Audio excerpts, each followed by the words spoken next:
carried stockmen. They carried soldiers. They carried legends from Beersheba to the mountains of the high country. The thunder herd still rides.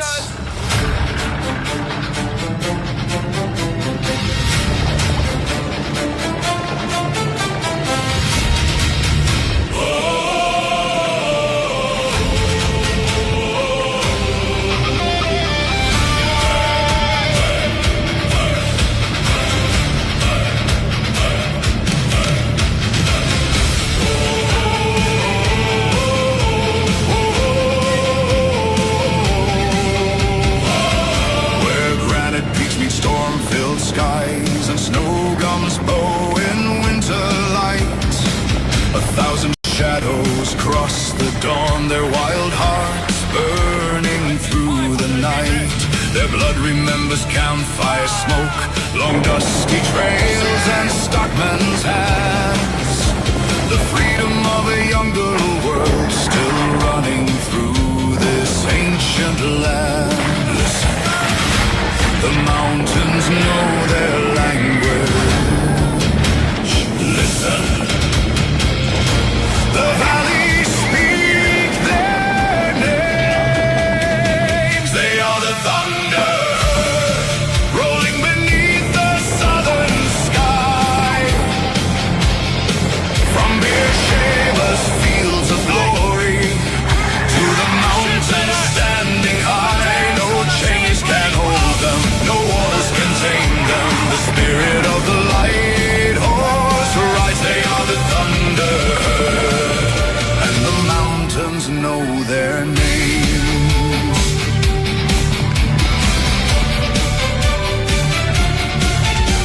Across the burning Sinai sands, they carry fate in steady hands. Through dust and fire they thundered on toward Beersheba's fateful dawn.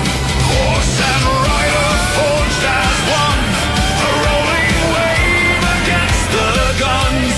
The desert shook beneath their stride as Australia rose in pride. They are the thunder rolling beneath the southern sky. From Beersheba's fields of glory to the mountains standing high, no chains can hold them, no walls can tame them. The spirit of the light horse ride. They are the thunder herd, and the mountains know their name. And standing on the highest ridges, when the world below has gone to sleep, the ancient stallions face the darkness, guarding secrets they still keep. They remember every stockman, every drover, every mountain horseman, every charge, every rider who never came home, every horse who carried him there. Ride on. Ride on.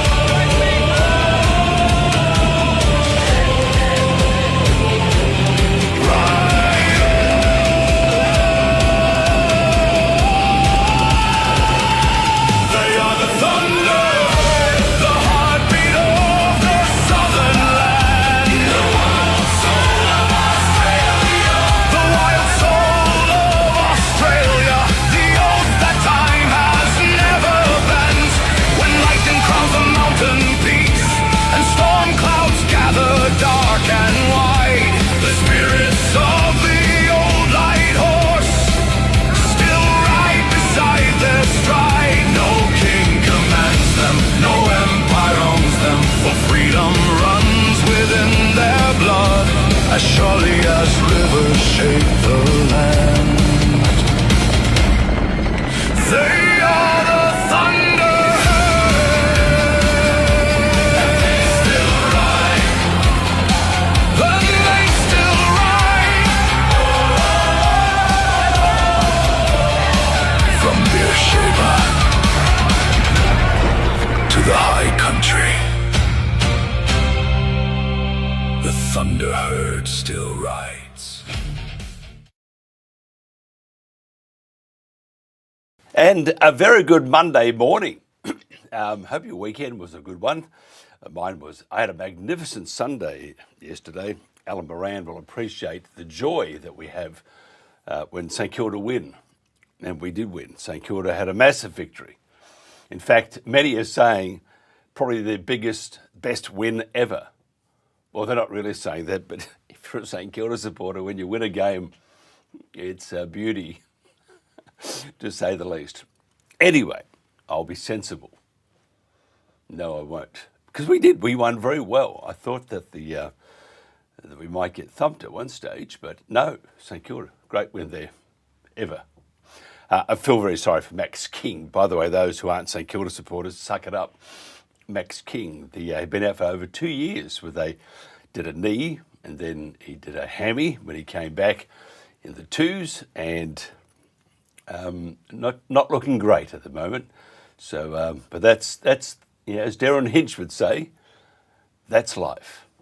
New South Wales farmers, new President Rebecca Reardon says, uniting primary producers and bringing young farmers into the advocacy space will be two of her main priorities as she steps into the top job. Australia has been hit with a higher US tariff rate than the UK, Canada and India, as the opposition questions why no government reps appeared at American public hearings. Interesting. I could go on forever, but I won't say a thing about that. Donald Trump, president of the universe. Anthony Albanese, prime minister of his imagination. Canola prices have surged while wheat futures climbed globally. I see the phone line ringing right now. Stop it. Delivering welcome relief to growers, but challenging buyers across Australian markets. Now, trillionaire, who also wants to be king of the universe, and he's going the right way because he's got the most money, and we use Starlink. More about that later. We're excited. Elon Musk says AI will overtake human intelligence in 5 years. 1 billion robots will be doing your job, and money will be meaningless. So that's pretty scary, isn't it? Think about it. Hello, welcome to the show. That's right, a bit like Jaime. He was the one, if you're going to blame someone, blame Jaime, Max Smart. Jaime was a robot. Not really. Anyway, next up, we'll talk economics and things sensible. Might throw in the odd football bit there just to bring on the joy. Next up is Alan Moran. This is the Country Telegraph. Our long-range forecast for August to October currently shows below average rainfall is likely across large parts of southwestern and eastern Australia. Above average rainfall is likely for the northwest. Temperatures are likely to be above average for most of the country. And El Niño continues and is likely to persist into summer. June temperatures were above average across much of Australia, except for parts of the west and north that were close to average. It was the 5th warmest June on record. June rainfall for Australia was the highest since 2016. While June has been drier than average for parts of the east and southwest, a mixture of cold fronts and cloud bands brought above average rainfall to large areas of the mainland. Root zone soil moisture is currently above average across much of the interior and parts of the south, especially in South Australia. Below average soil moisture persists in the southwest and has emerged across parts of the east. August to October is likely to have below average rainfall for large parts of southwestern and eastern Australia and parts of the tropical north. Rainfall is likely to be above average in the northwest, into the interior, and also along the northeast coast. For July to September, near median to high streamflow is forecast for most sites in northern Australia and much of the south to southeast. Low streamflow is likely for many sites in the southwest and parts of the east. Daytime temperatures for August to October are very likely to be above average across most of the country south of the tropics. Cooler days are likely for some areas of northern Australia. Nighttime temperatures are very likely to be above average across most areas. Sea surface temperatures for August to October are forecast to be warmer than average across much of the globe, including near southeastern Australia. The El Niño in the tropical Pacific is expected to continue until at least summer, while a neutral or positive Indian Ocean dipole is also possible. We update our long-range forecast regularly. Select your location to find out more. Visit www.bom.gov.au/climate/.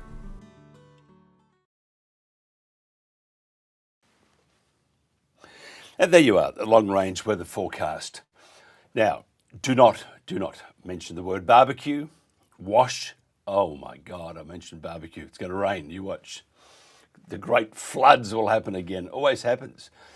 We moved to the Gold Coast because we thought, beautiful weather, sunshine. Melbourne was just very iffy. 10 seasons in one day. Let me tell you, Melbourne has had better summers than the Gold Coast. But it's not as cold here as Melbourne gets. So sort of the yin with the yang, isn't it? Instant Polls is our official sponsor. If you want to increase your bottom line, boost your communication with your frontline staff, and gather valuable data from your most important resource, that's your employees, visit Instantpolls.online to learn more. A great facility too. And good morning to Lawrence, who gets up, and also John, who are in Perth. Good morning. About time you got up, sleeping in. This week's poll on the Country Telegraph, and we're going to change our name too soon. We're going to have a more broader base. Our name will change in the next 2 weeks or thereabouts. And we'll also have an app and all sorts of bells and whistles. And perhaps it'll work too. Now, this week's poll on the Country Telegraph is, do you want the Brumby cull to stop immediately? I could do it 10 times. I'm not allowed. I can do it once. Of course we do. Now, just use the, that's me anyway, just use the QR code on your screen to vote. Each vote is secure and anonymous and verified by 2FA. Now, we are changing things. This time you'll have a week to vote before the result is broadcast on the Country Telegraph after 8 a.m. next Monday or Tuesday. The link will also be published on our Facebook page after 6:30 a.m. Share the link and ask your family and friends to participate. It's just a fantastic facility. I think we're about the only ones in this country that has that. We're very, very fortunate. And thank you very much to Lawrence and the online team, Instantpolls.online team, and John. It's a wonderful facility, and we can certainly gauge the temperature on particular topics right around the country. This is the Country Telegraph. Give a hoot, don't pollute our great oceans. We must remove these garbage wind turbines that threaten our wildlife and fisheries.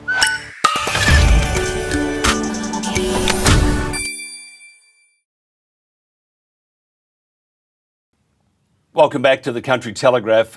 We would like to explore a little more of a topic we discussed with Robert Barwick last week about billions being attracted into so-called sustainable farming, forestry and carbon in this country, and whether the cash is supporting genuine regenerative projects or productive investment in Australia.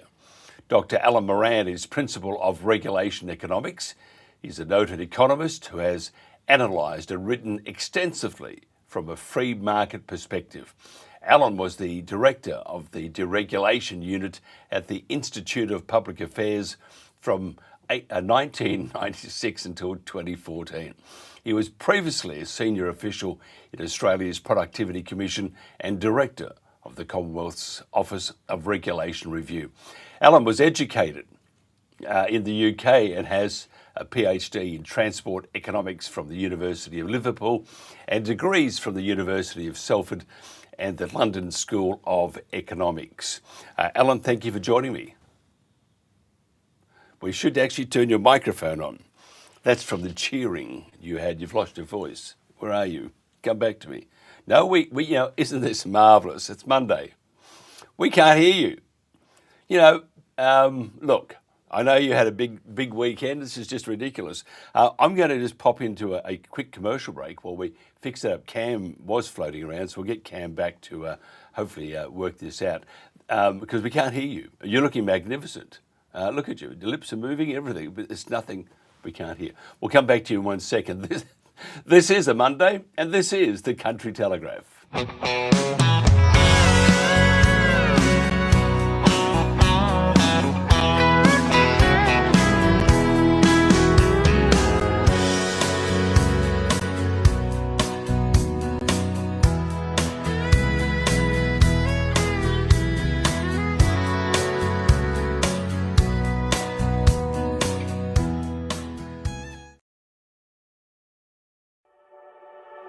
Kona Creek's 46,000 acres, but it's not about the scale, it's about the project you're working on that day.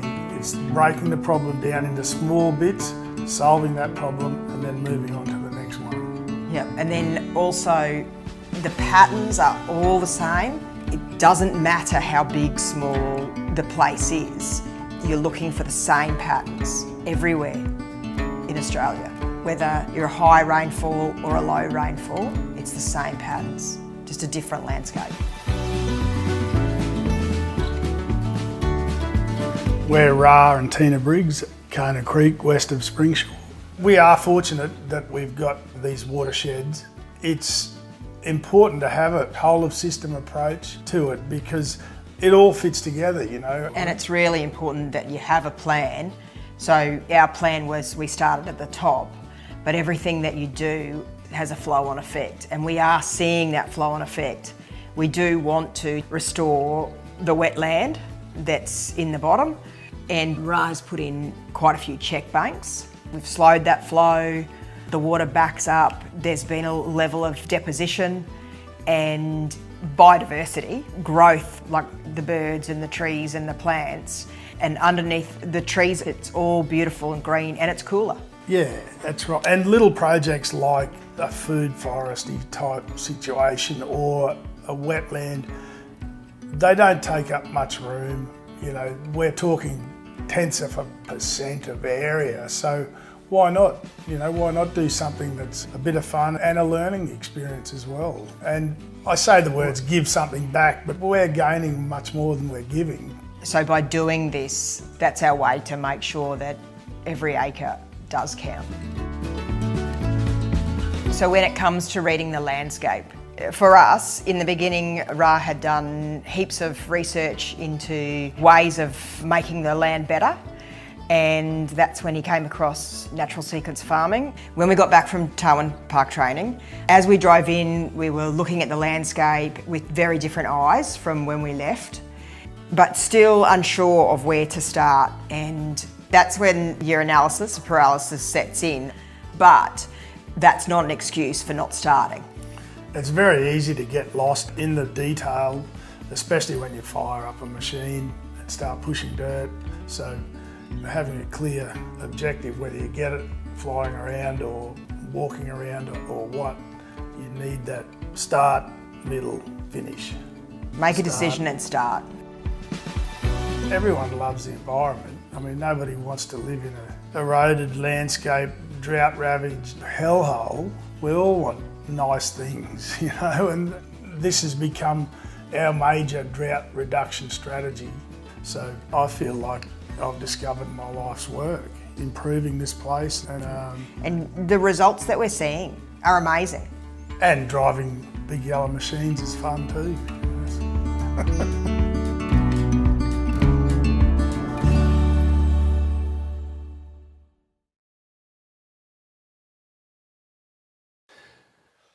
And we're back again.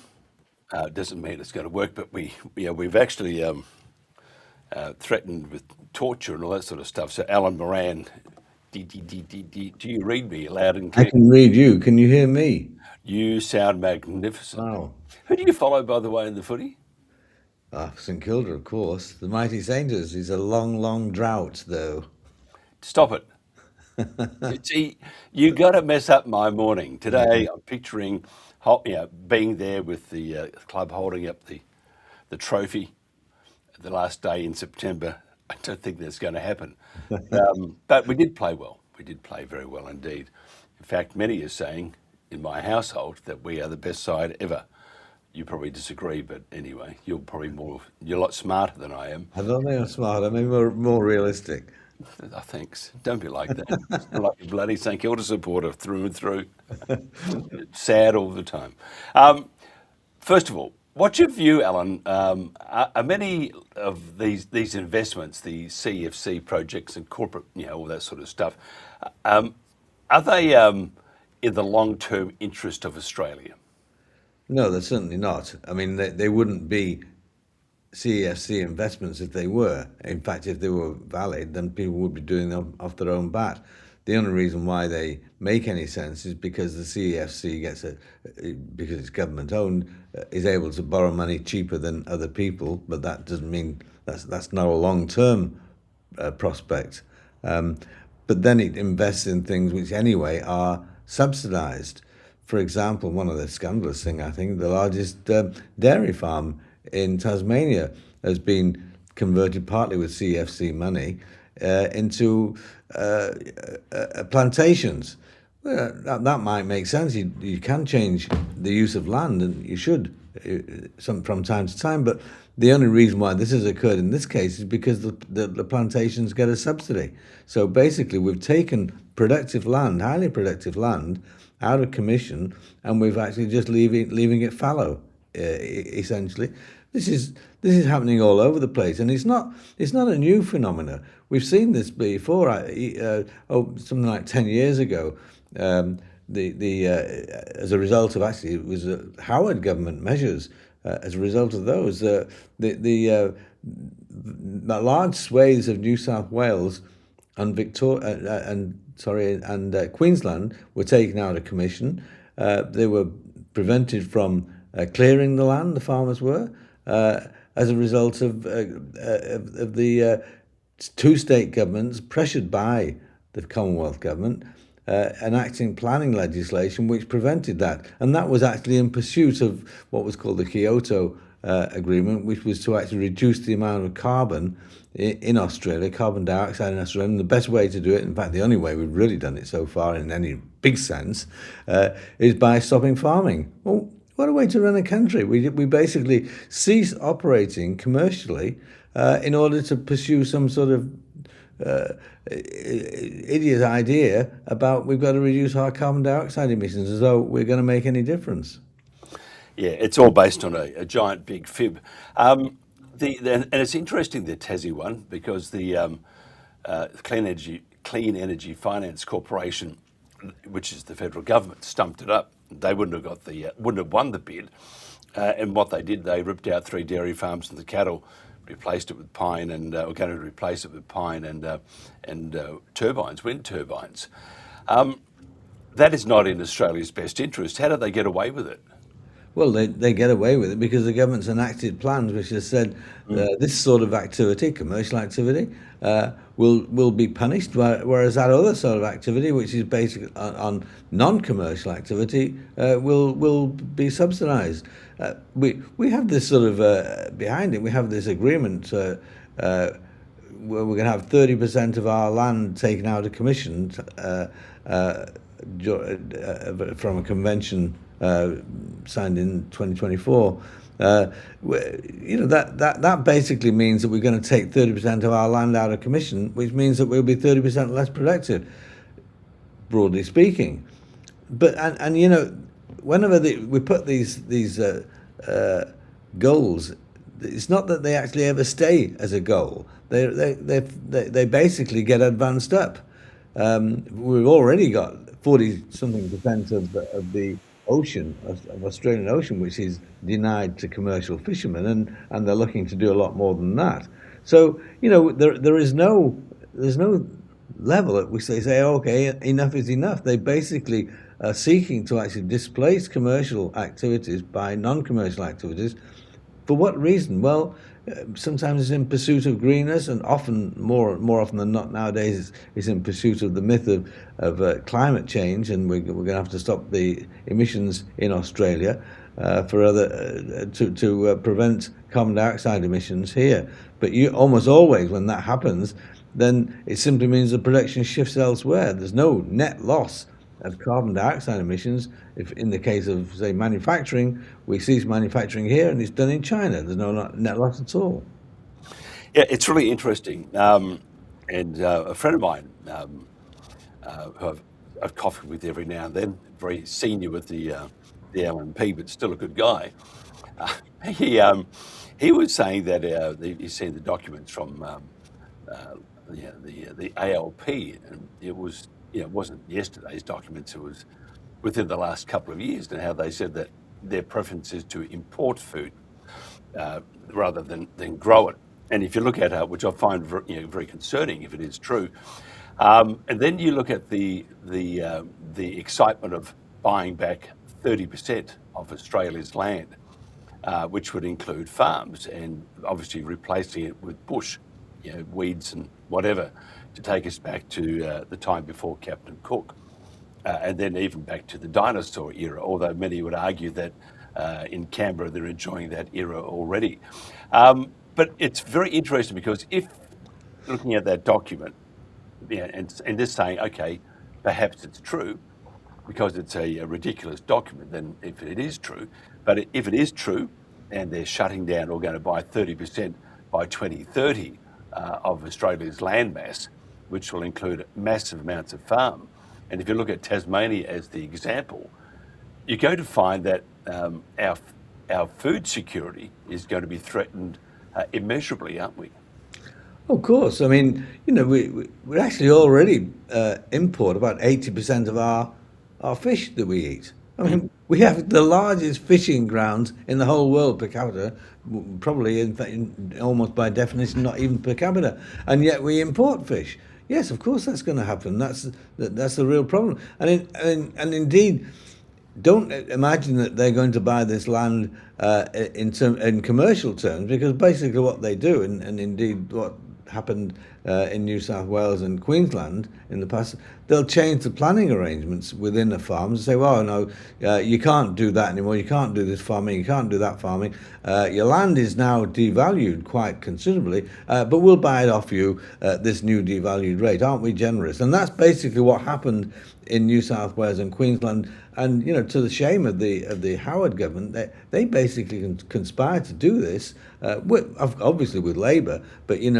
we're now talking about the Uni Party, where we had Labor and the coalition combining to actually destroy value by forcing having planning permission to farm retracted, and then buying up the land at that now depressed price.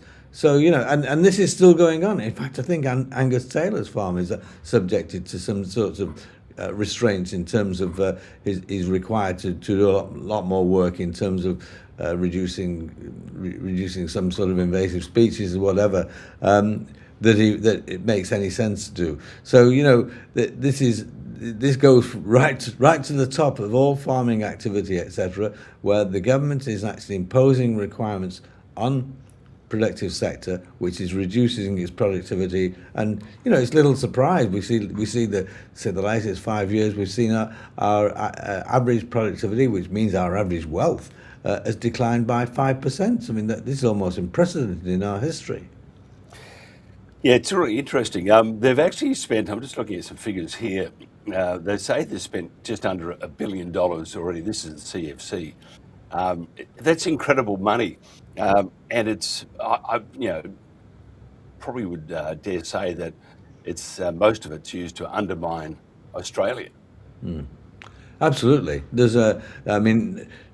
All of it is used to actually take out productive activity and replace it by unproductive or less productive activity, and that's the whole goal of the government's programs. There, it's a program which is designed to impoverish us. Yeah, it's. I find it just mind-boggling. Also, then you look at what's happening to our environment in the name of saving the planet, and they're spending squillions. I mean, you may have gathered that we're up in arms and doing what we can to rescind the next aerial culling of the Brumbies. And I've just seen some documents before I came to air, so more tomorrow. It's got nothing to do with the environment. It's got everything to do with what we think is the 30-30 thing from the United Nations, and it's got all that sort of stuff combined. Yet the propaganda from government, whether it's in Tassie or whether it's about the Brumbies or whether it's about other animals such as the donkeys in WA and stuff, it's not about the environment at all. It's just about an ideology. But then you have to argue within myself, which I do often, and I lose some of those arguments. But they're not, even the ideology is not really an ideology. It's based on greed. Well, yeah, and the ideology is taking us back to some sort of idyllic past.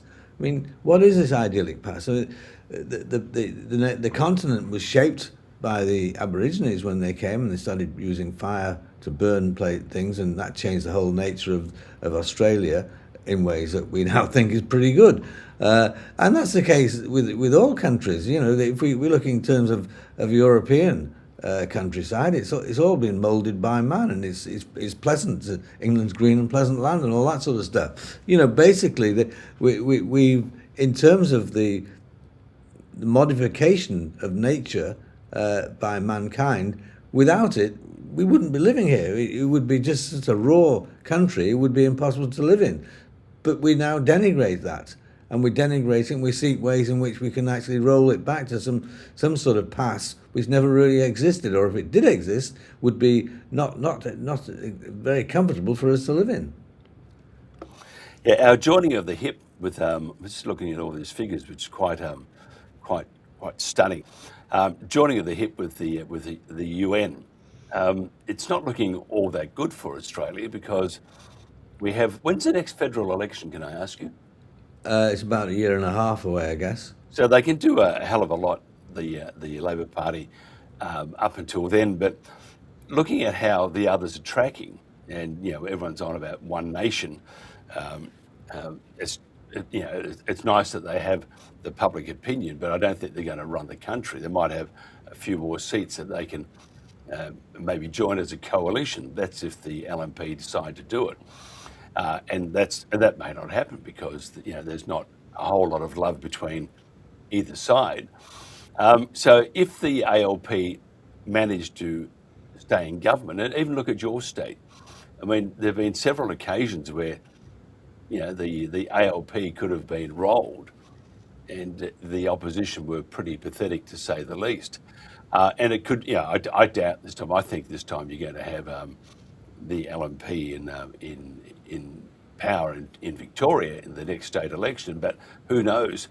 And I'm getting to a point here, and the same thing is with New South Wales. Chris Minns is just appalling, and Penny Sharp and all of these. But they are all very good with spin, or some would call it propaganda. And if they're appealing to the major base of Australia, which is the major cities, who know nothing about what's happening in the bush, they could still all very well get back in, couldn't they? They could, and they have a big advantage in one sense, because the fastest growing labour force in Australia is the government force. It's government labour force. And if you're working for government and somebody says we've got a better idea, we're going to come into power and we're going to actually reduce a bit of government spending, you think, well, that's not good for me. So you've got a whole lot of people, maybe 25 or 30% of people who are really very oriented to voting for the ALP. Certainly not oriented to voting for something as radical as One Nation, who say they are going to actually massively reduce spending, policies which most sensible people think who don't work for the government are a good idea.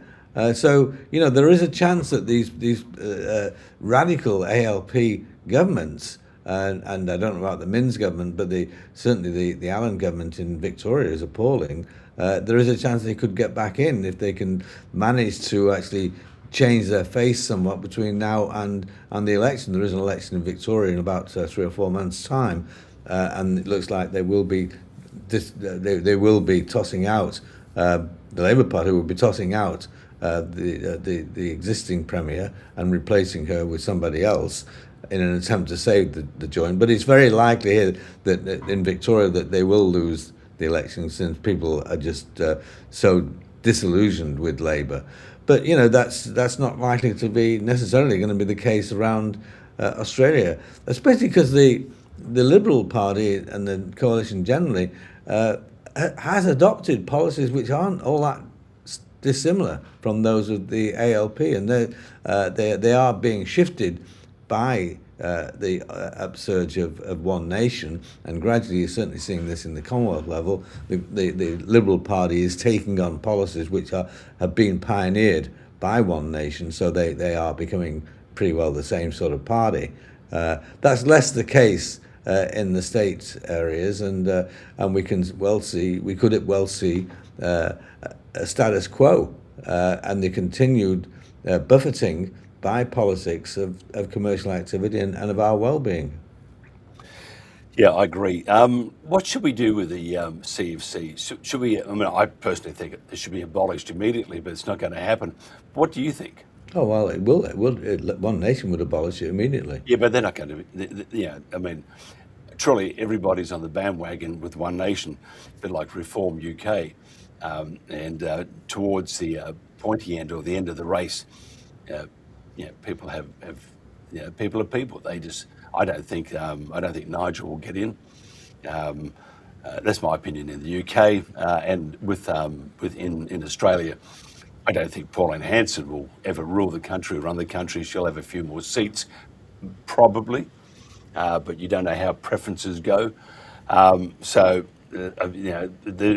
is that chance that if Labor do stay in, they'll keep the CEFC because it's doing what they want. But if they get in again, and you're looking at state and federal, I would say after 2030, it's all over, Red Rover, as they would say. What do you think? I think that's right. I don't think I'd be that pessimistic about the One Nation. I probably, like you, in the end, I think they may well fall short. But nonetheless, what they've done is they're forcing a re-examination by the Liberal and the National parties of their policies, and their policies are moving into line with the sorts of things that One Nation said. Not One Nation is simply saying, well, we will abolish the CEFC from the word go. I'd be amazed if the Liberals did anything other than that. They would certainly go along with that. I mean, the problem with some of these measures is that they're deeply entrenched, and to abolish them, there's a long gestation time. For example, one of the big costs is the capacity investment scheme, which is basically the government is buying up renewable energy, giving guaranteed prices to renewable energy so that they can produce for the next 15 or 20 years. Well, breaking those sorts of contracts is very difficult for governments to do. And even in the US, Trump has abolished those contracts, but breaking the long line of them into the future, he's found difficulty. He's having to buy them out, and that might well be the case here. So I think we will. I'm more optimistic than you that we will see. We may even see One Nation governments, but probably we will see One Nation in coalition with the coalition itself in some form, and the coalition continuing to take its policies as they realise that that the old approach of getting close to being Labour light, if you like, isn't working, and that they'll have to become more rigorous in terms of adopting the sort of free market policies which One Nation is pioneering. So we will see this thing dismantled, I think, and we will see it at the federal level. Labour will not win the next election, but there are residual elements of it, and the further they can move towards the One Nation purity, if you like, the better it will be as a nation. Yeah, it's interesting.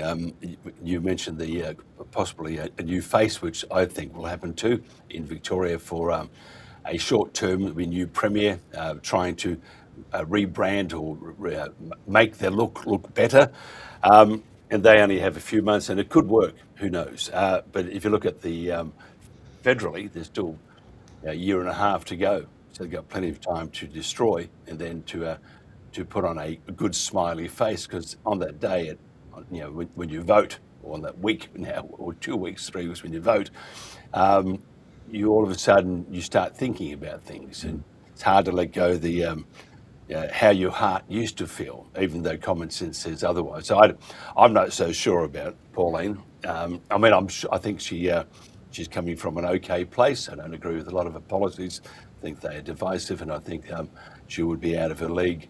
That's just my own humble opinion. Can I just ask you a couple of things? We've got tons of things to talk about, but we are going to run out of time.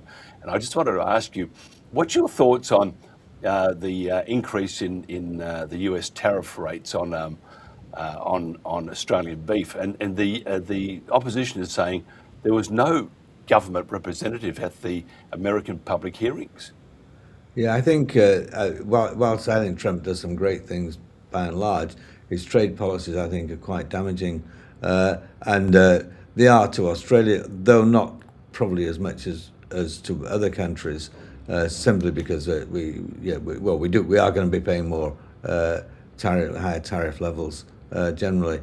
It is damaging. It's a pity that we didn't have people examining it in the ring, if you like, before the decision was made. I'm not sure it would have made that much difference. In terms of the aggregate effects on the Australian economy, you've got to say it's not that big. There is something, there is some effects, but basically, we're dealing in commodities, and if the price, if the market contracts a bit as a result of a higher tariff in the US, we move them elsewhere. Of course, there is a loss then. It's not as a big a loss as it would be to other countries, which are basically very much dependent upon the American market itself.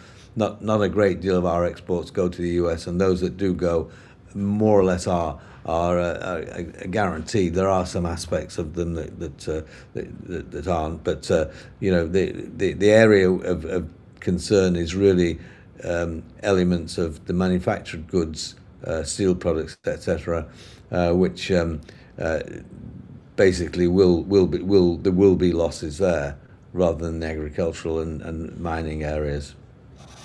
And the other one that we ran in the news, just to highlight some things happening around the country and the world. In fact, Elon Musk has said that there'll be, in 5 years' time, 1 billion robots.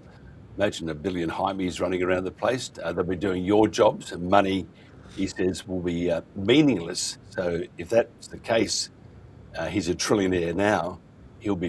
Will he just be like one of us? I don't think. But what are your thoughts on that? I mean, 1 billion robots, and you see China at the moment, they're just pumping them out all over the place. They just, they are quite amazing. In fact, yesterday we spoke to Starlink, we spoke to their AI, and it was a very, very clever AI.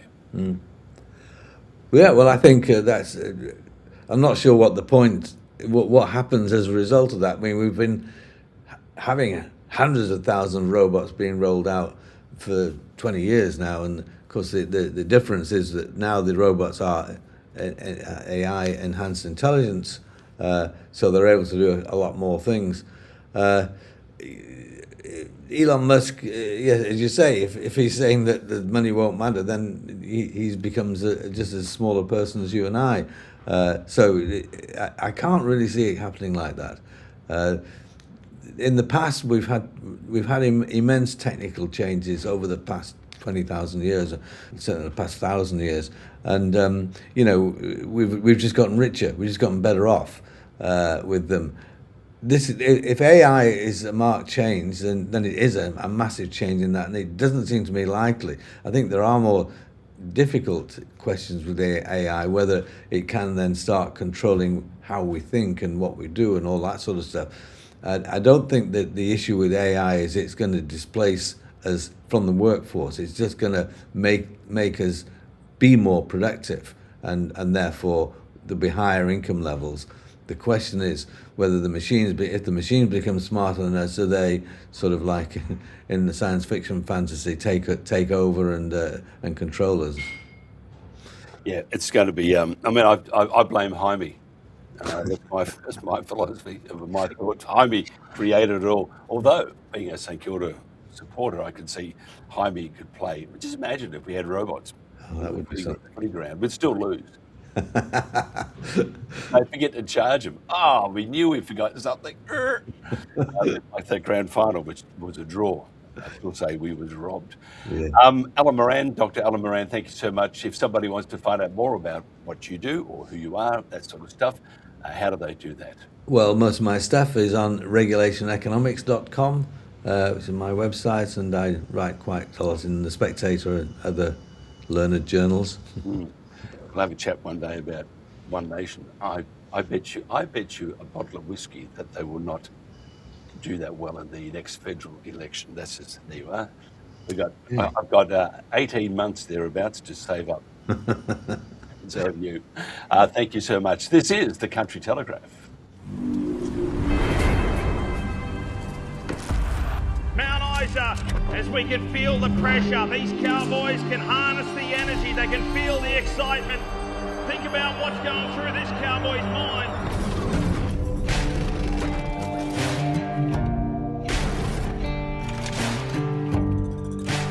The gate opens and you see the bull coming out. Honestly, I just hear silence.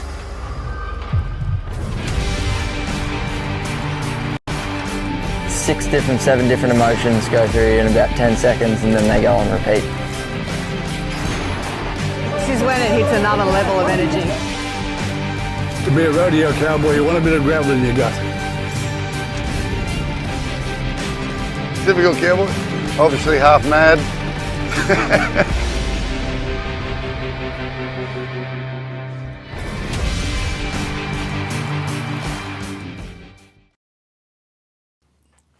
I like a Cubra, nice equipment, as the nun said to the. Sorry, we mustn't go there at all. If you see on my, where is it? That side, there you are. See that thing there, that QR code? It's our poll. Now the question this week, and we'll release it next week, where I'll tell you why in a second. The question is, do you want the Brumby cull to stop immediately? Me, I want it to stop forever. And we have to do it because we don't treat relatives of our war heroes this way. We don't treat our fellow Aussies. And the Brumby is an iconic Australian. And we need to make sure that we stop it. It's cruel anyway. Knock, knock, who's there? RSPCA. RSPCA who? So we've got to stop this cull immediately. So it's on all this week, in fact. And the reason is, part of the reason, because we want more, a lot more time to think about voting. Some people like to have that, think, oh, maybe I will vote, maybe I won't vote. So it gives you a bit of time to think about it. You should, because it certainly gauges the temperature of the country. And as I said, the question is, do you want the Brumby cull to stop immediately? Just go to the QR code and it would tell you to do the rest. On Saturday, we're broadcasting live, probably at 9. We're sort of thinking at 9:30, but it's pushing it. So around about 9 on Saturday morning, we're doing it from Tumbarumba, which is at the foothills of the Snowy Mountains. Magnificent part of the world. We've got Cancoban and all those in that area, and then you get the Snowy, and it's just fantastic. We're broadcasting there because right across Australia, you can see on Facebook and other social means, you'll see that there are all these rallies, not protests. I mean, they are protests too, but rallies, throughout Australia in support of stopping the cull immediately. We must. So we're going to be talking to a bunch of people who are at this rally in Tumbarumba. We'll also cross, we hope, to all the other rallies around Australia, or as many as possible, to gauge the temperature there, whether it's Queanbeyan or Ballina, Melbourne or Brizzy or whatever. We will hopefully do that, and it'll be interesting because we're using Starlink. We went and grabbed one ourselves, and after I almost melted down because it didn't make any sense.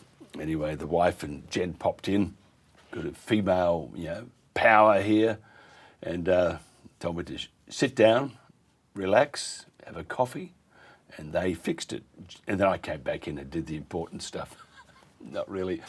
So more on that as we go along the week. So next Thursday, Friday will be just replays, because on the road again in the little red beast, that small Mazda we have, so that would take us there. But it is for a great cause, and I think we do need to do a lot more. If we can, we're going to do a lot more. We have to, because we cannot allow this to happen anymore. The claptrap, and we'll go into more on that tomorrow from the ISC, the Invasive Species Council. Lord help us all. And these people should go back to gluing themselves to roads And then when they glue themselves to roads, around Sydney Harbour and whatever, what you do is you seal the road again. And then you'll have no more of this claptrap. Imagine an organisation, 130 members, that has enormous power with the ALP throughout Australia. Got to stop it. Got to stop it right now, because it is absolutely pathetic. And we're talking about One Nation. I think this guy could be Prime Minister. G'day, Joe Marino here from Farmer Pride. I'm just having a little chuckle to myself. There's nothing more I love to see than the teal and green voting left protesting about progress and development in their electorates.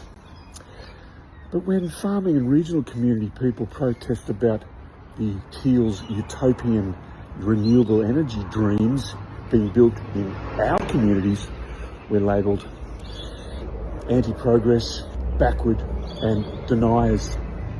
Surely it's anti-progress to not want affordable housing being built here in Paddington. Seems with the teals it's always, I'm sure all the developer wants to do is build jobs and affordable housing for those people who bring you Uber Eats and clean your toilets here in the teal electorates. Surely we all need to share the burden of affordable housing and renewable energy projects and not just send them all over, to where that sun's going down over there. Preserving Paddington. Yeah, well, we like to preserve our regional areas as well.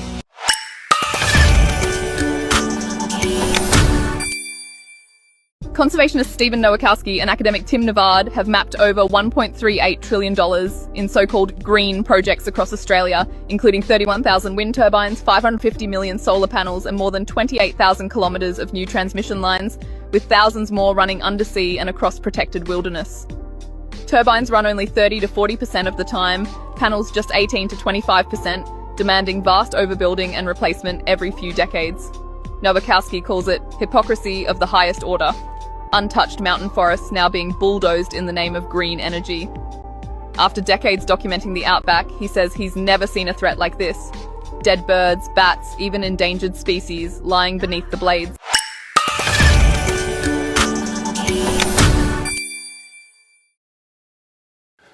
And back again, Joe Marino was the full Prime Minister. I think he's actually very good. He didn't say a rude word in that one. That was fantastic. Thank you, Joe. Just imagine, you look up, there's this great lump of concrete holding back all this water.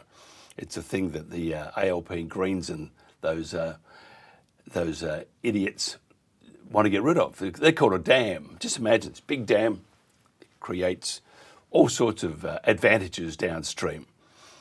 But just think, though, that it was built probably close to a century ago. And just think if the concrete they use, which I would imagine 100 years is a good time, just think if the concrete starts to rot inside. So you have to, replace the dam. And just think if this dam was in, say, Yass, was in New South Wales, where the Minns government was in control. Just think, it's terrible. This is this dam that is starting to fall apart. Burrinjuck Dam is 98 years old. It was completed in 1928, and the concrete is deteriorating from the inside out through a process called alkali silica reaction, which is an irreversible chemical expansion that causes cracking and weakens the structure over time. In 1937, engineers discovered structural weaknesses so serious they drew up evacuation plans for 20,000 people living downstream, and the dam has only aged since then. Right now, Burrinjuck holds 1,026 gigalitres, but the catchment it sits on covers nearly 13,000 square kilometres and routinely delivers far more water than the dam can store. In October 2022 alone, around 1,200 gigalitres flowed into Burrinjuck in a single month, more than its entire capacity. And the excess had nowhere to go but downstream into communities that ended up flooded. That year was Australia's costliest natural disaster on record, with $5.56 billion in insured losses and 10 million tonnes of grain destroyed. The proposal is to rebuild Burrinjuck with a new wall that takes capacity from 1,026 gigalitres to 4,000 gigalitres, which is an additional 3,000 gigalitres of storage. To put that in perspective, the federal government has spent $7.2 billion recovering approximately 2,100 gigalitres through buybacks under the Basin Plan, and buying 3,000 gigalitres on the open market at current prices would cost anywhere from $27 billion to $60 billion. Building the storage costs between $4 and $6 billion. On top of that, a rebuilt Burrinjuck could generate 100 to 200 megawatts of hydroelectric power, bringing in $40 to $60 million a year in energy revenue.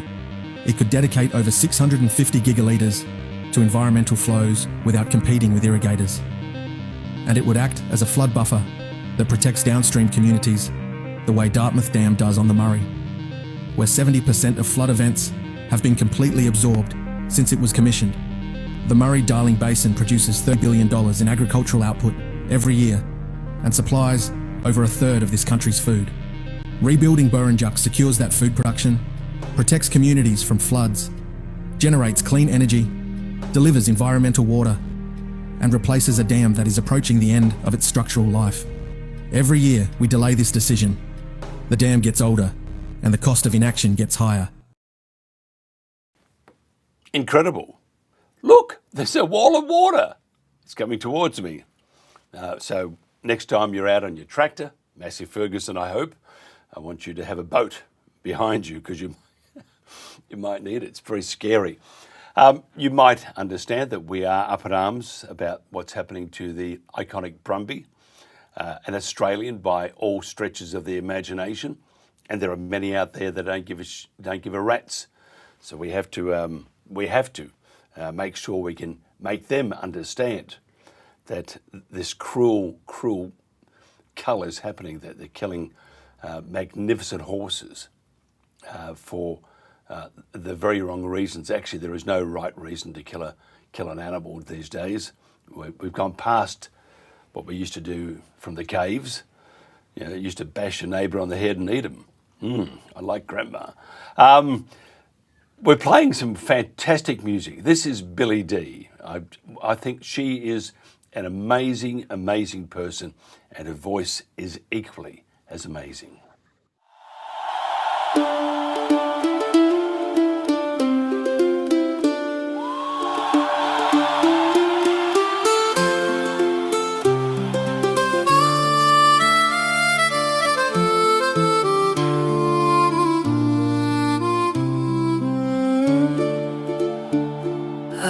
Among the Brumbies, hear the wild call of the land. My heart breaks open softly as their breath falls on my hand. They've been here for 200 years, doing what wild horses do, healing country, holding stories, loving me and loving you. But now they stand in terror as the choppers fill the sky, and the bullets keep on falling, and they run and they die. Oh, please let our Brumbies live, let the wild ones still run free, for the shooting only wounds the land and you and me.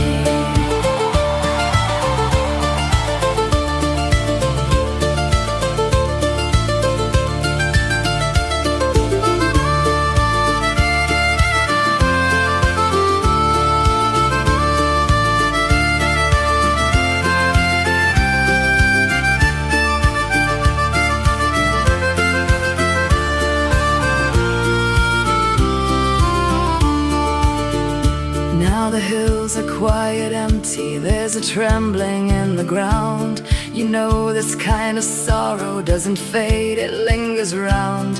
The blood sinks deep in silence, leaves a stain we cannot see, but the earth, she holds the memory of what was and what will be. There was a stallion strong and watchful, with a mane like wind and flame, and his mare so soft and gentle, each one knowing her own name. Such a family in the wild, such a life they wore each day. Tell me why we choose destruction when there is another way. Oh, please stop the shooting now, there are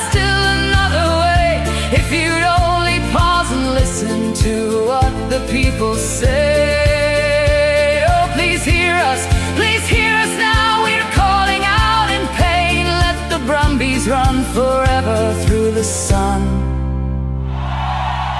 and through the rain.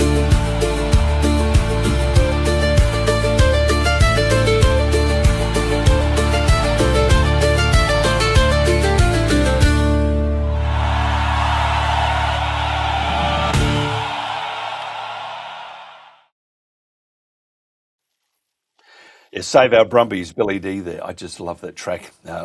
Love the Irish influence there. And for a great cause too. More about that later too. We must get Billy on again. Okay, some of the, as I lose my voice, always happens when I'm about to talk. New South Wales Farmers' new president, Rebecca Reardon, says uniting primary producers and bringing young farmers into the advocacy space will be two of her main priorities as she steps into the top job. Australia has been hit with a higher US tariff rate than the UK, Canada and India, as the opposition questions why no government representative appeared at the American public hearings. Canola prices have surged while wheat futures climbed globally, delivering welcome relief to growers but challenging buyers across Australian markets. And trillionaire Elon Musk says AI will overtake human intelligence in 5 years. 1 billion robots will be doing your jobs and money will be meaningless, which means that he won't be a billionaire. He'll just be like you and I. So I don't know if that will happen, but the robots and AI, which are building all these AI centres all over the place, they are going to be they're going to be a concern. Just one sidebar question here: Why are they building so many data centres, and where do they get the energy from to power these things? And what about the water? I thought we had, we needed to increase our green energy in Australia to protect our energy supply. If you have all these data centers all over the place, you're going to be in trouble. We probably need Joe Marino to come back and explain the what the hell is happening. This is the Country Telegraph. Across Australia, communities are coming together to host screenings of Just a Farmer. Every screening is different. Some are hosted by community groups, some by sporting clubs, some by local organisations and volunteers who simply want to bring people together. What they all have in common is connection, a chance to check in, a chance to start a conversation, a chance to remind people they're not alone. These screenings create space for communities to come together and have conversations that matter. We're always looking for communities who would like to host a screening of Just a Farmer. Could your community be one of them? Let's start conversations that matter.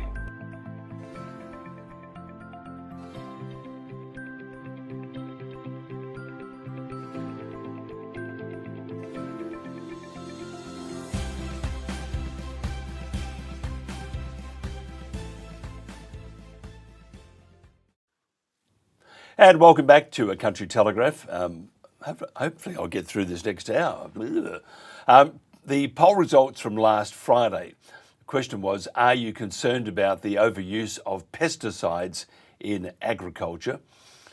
We got excited yesterday. We thought they were going to ban paraquat. No, just one of the manufacturers of paraquat, that terrible, terrible, terrible chemical or group of chemicals. Anyway, it's still upward and onward with paraquat. More about that later too. Now, in summary, the poll had a high engagement rate with a clear preference for the answer yes across all demographics, in particular from the 60 to 69 age group and evenly from both genders. Now, geographically, Queensland had the highest number of affirmative responses. Now, Instant Polls is our official sponsor.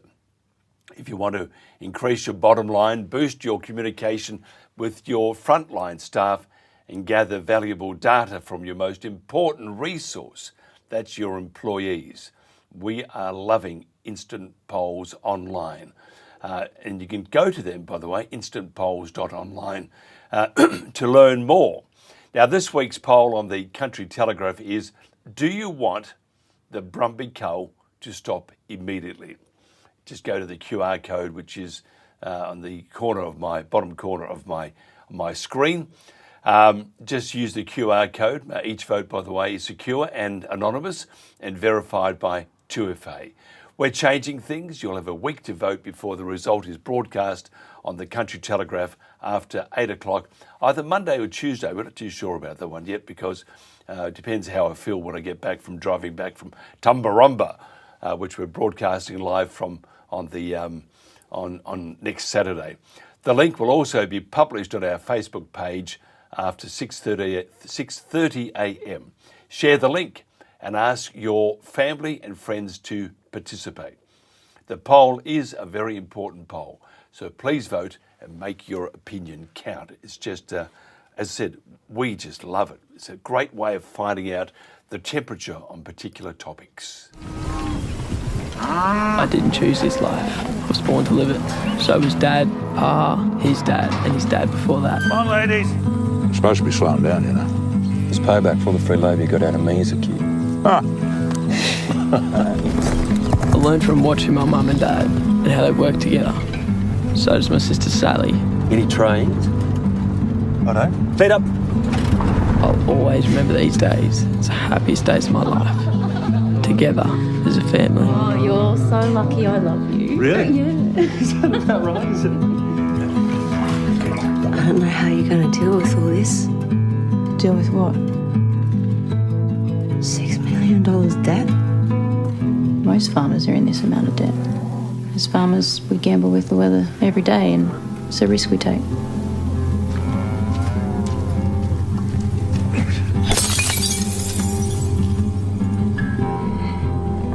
You have no idea what I'm going through. Maybe you should talk to someone. Oh my God, no, I'm fine. No, you're not, Alison. You and your dad's coward. Play a game of footy, all right? Where's heaven? What? Where's heaven? The sky, I think. Can we go there?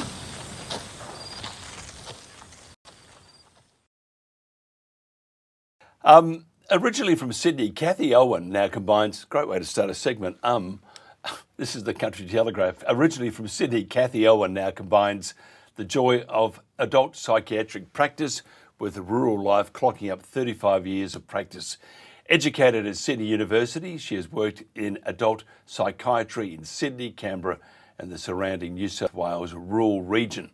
Working in Dubbo as a fly-in, fly-out to let's get this name right, Brewarrina, and in community mental health in Queanbeyan and Goulburn, has highlighted the challenges of mental health services in rural and remote areas. Now, Kathy served as Professor of Medical Education for the ANU Medical School and worked in the Rural Clinical School, promoting students learning in rural locations around Australia. Kathy, thank you for joining us. So lovely to be with you, Mark. It's a real pleasure. Where are you today? You in Canberra, Queanbeyan, Goulburn? Where are you?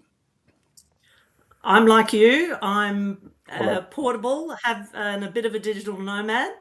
Today I'm on the northern outskirts of Brisbane, taking in the seaside.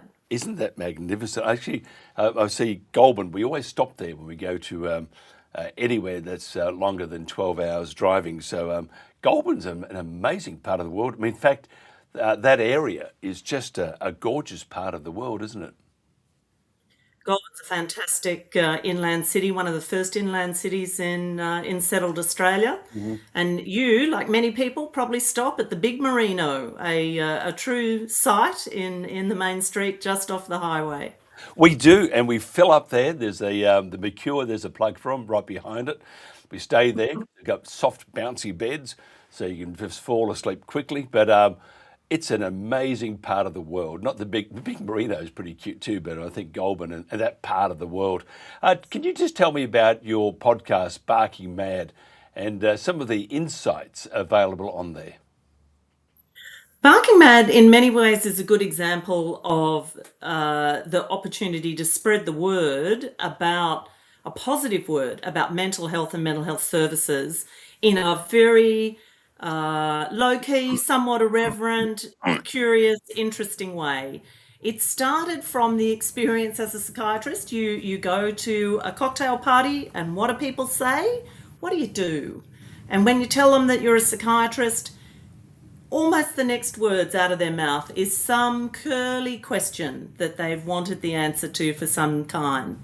Often something like, so can you read minds? Is mental health real? Do medications really work? Is it all snake oil? So the podcast started trying to address some of these really common myths and misconceptions. And Peter Dowling and I have a lot of fun co-hosting the work together. And there's a whole bunch of super interesting topics that viewers may well just dip into and find some pearls that helps them on their own mental health journey. In the bush, because I'm from the bush originally, I left as soon as I could. I needed to enjoy some mod cons because where we lived, we didn't have that many. But my dad always, he would always say, if you're going through a tough time, whatever, just suck it up. Just, and you might have some issues that are floating around between the ears. Just, be a man up. That actually is very damaging, isn't it, to mental health, to say, I've got to man up, I can't talk to anyone.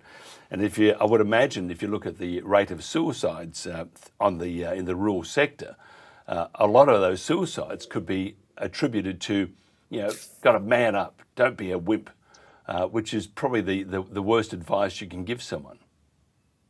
Mike, it is both a strength and a challenge, I think, of rural life. I've spent the last 20 odd years also living rurally, and I see it around me.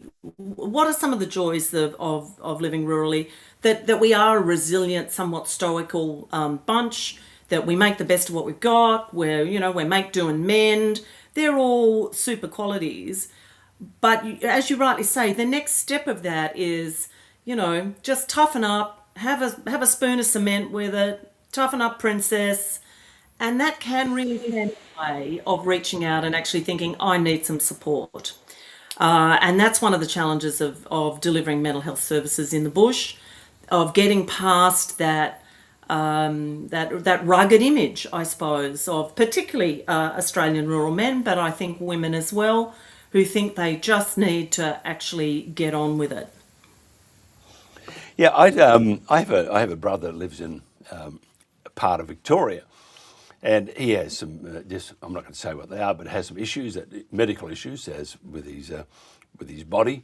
He's not as young as he used to be, whereas I am. But it's interesting that for him to see a specialist in the bush, it can take some time, and the waiting time.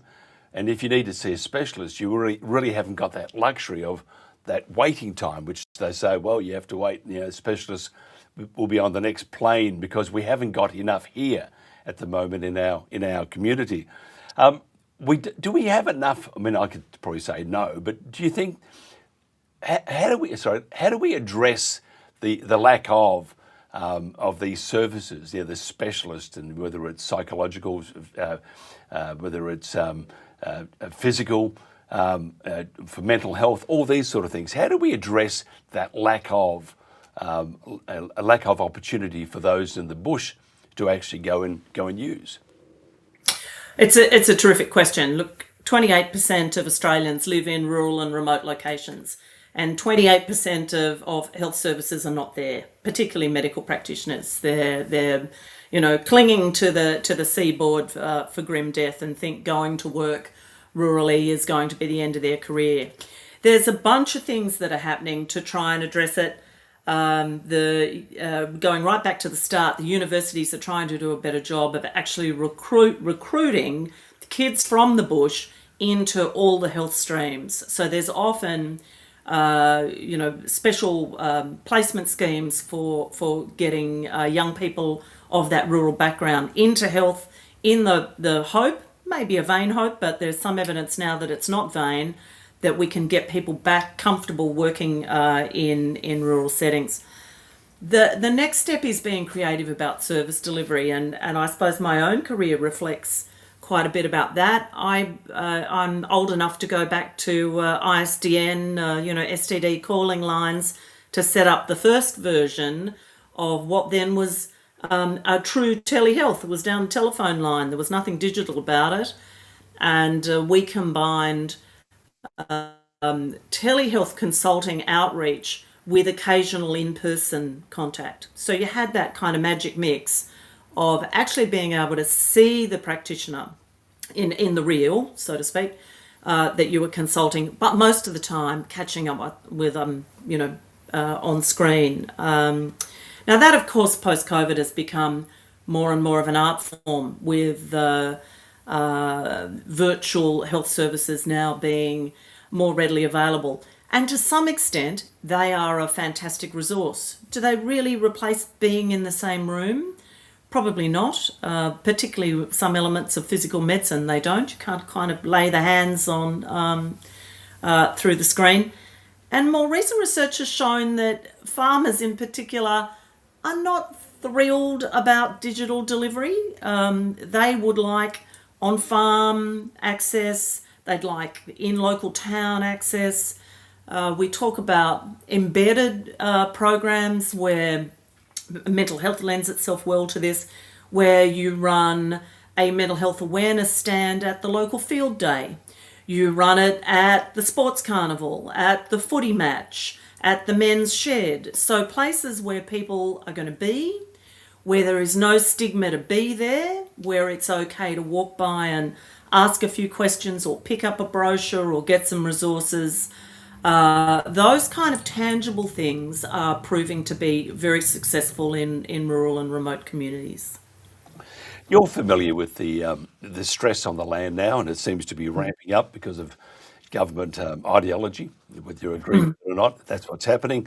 The intrusion into their space with transmission lines or wind farms or solar or whatever is quite severe, to say the least. And then you have all sorts of other things. For example, we often get comment, lack of good internet, which then stresses the farmer out. To make matters worse, most of them have a gun, which is what they need. Yes. And if you mix that with depression, gun, a couple of drinks, and the frustration and the wondering why government is targeting them, which it is, and there's no two bones about that part. That must be like a keg of dynamite in a match. Yeah, look, they're all fair comments. We know, we talk publicly now about self-harm and suicide much more frankly than we ever did. 50 years ago, there was really no study about self-harm. It was unspoken.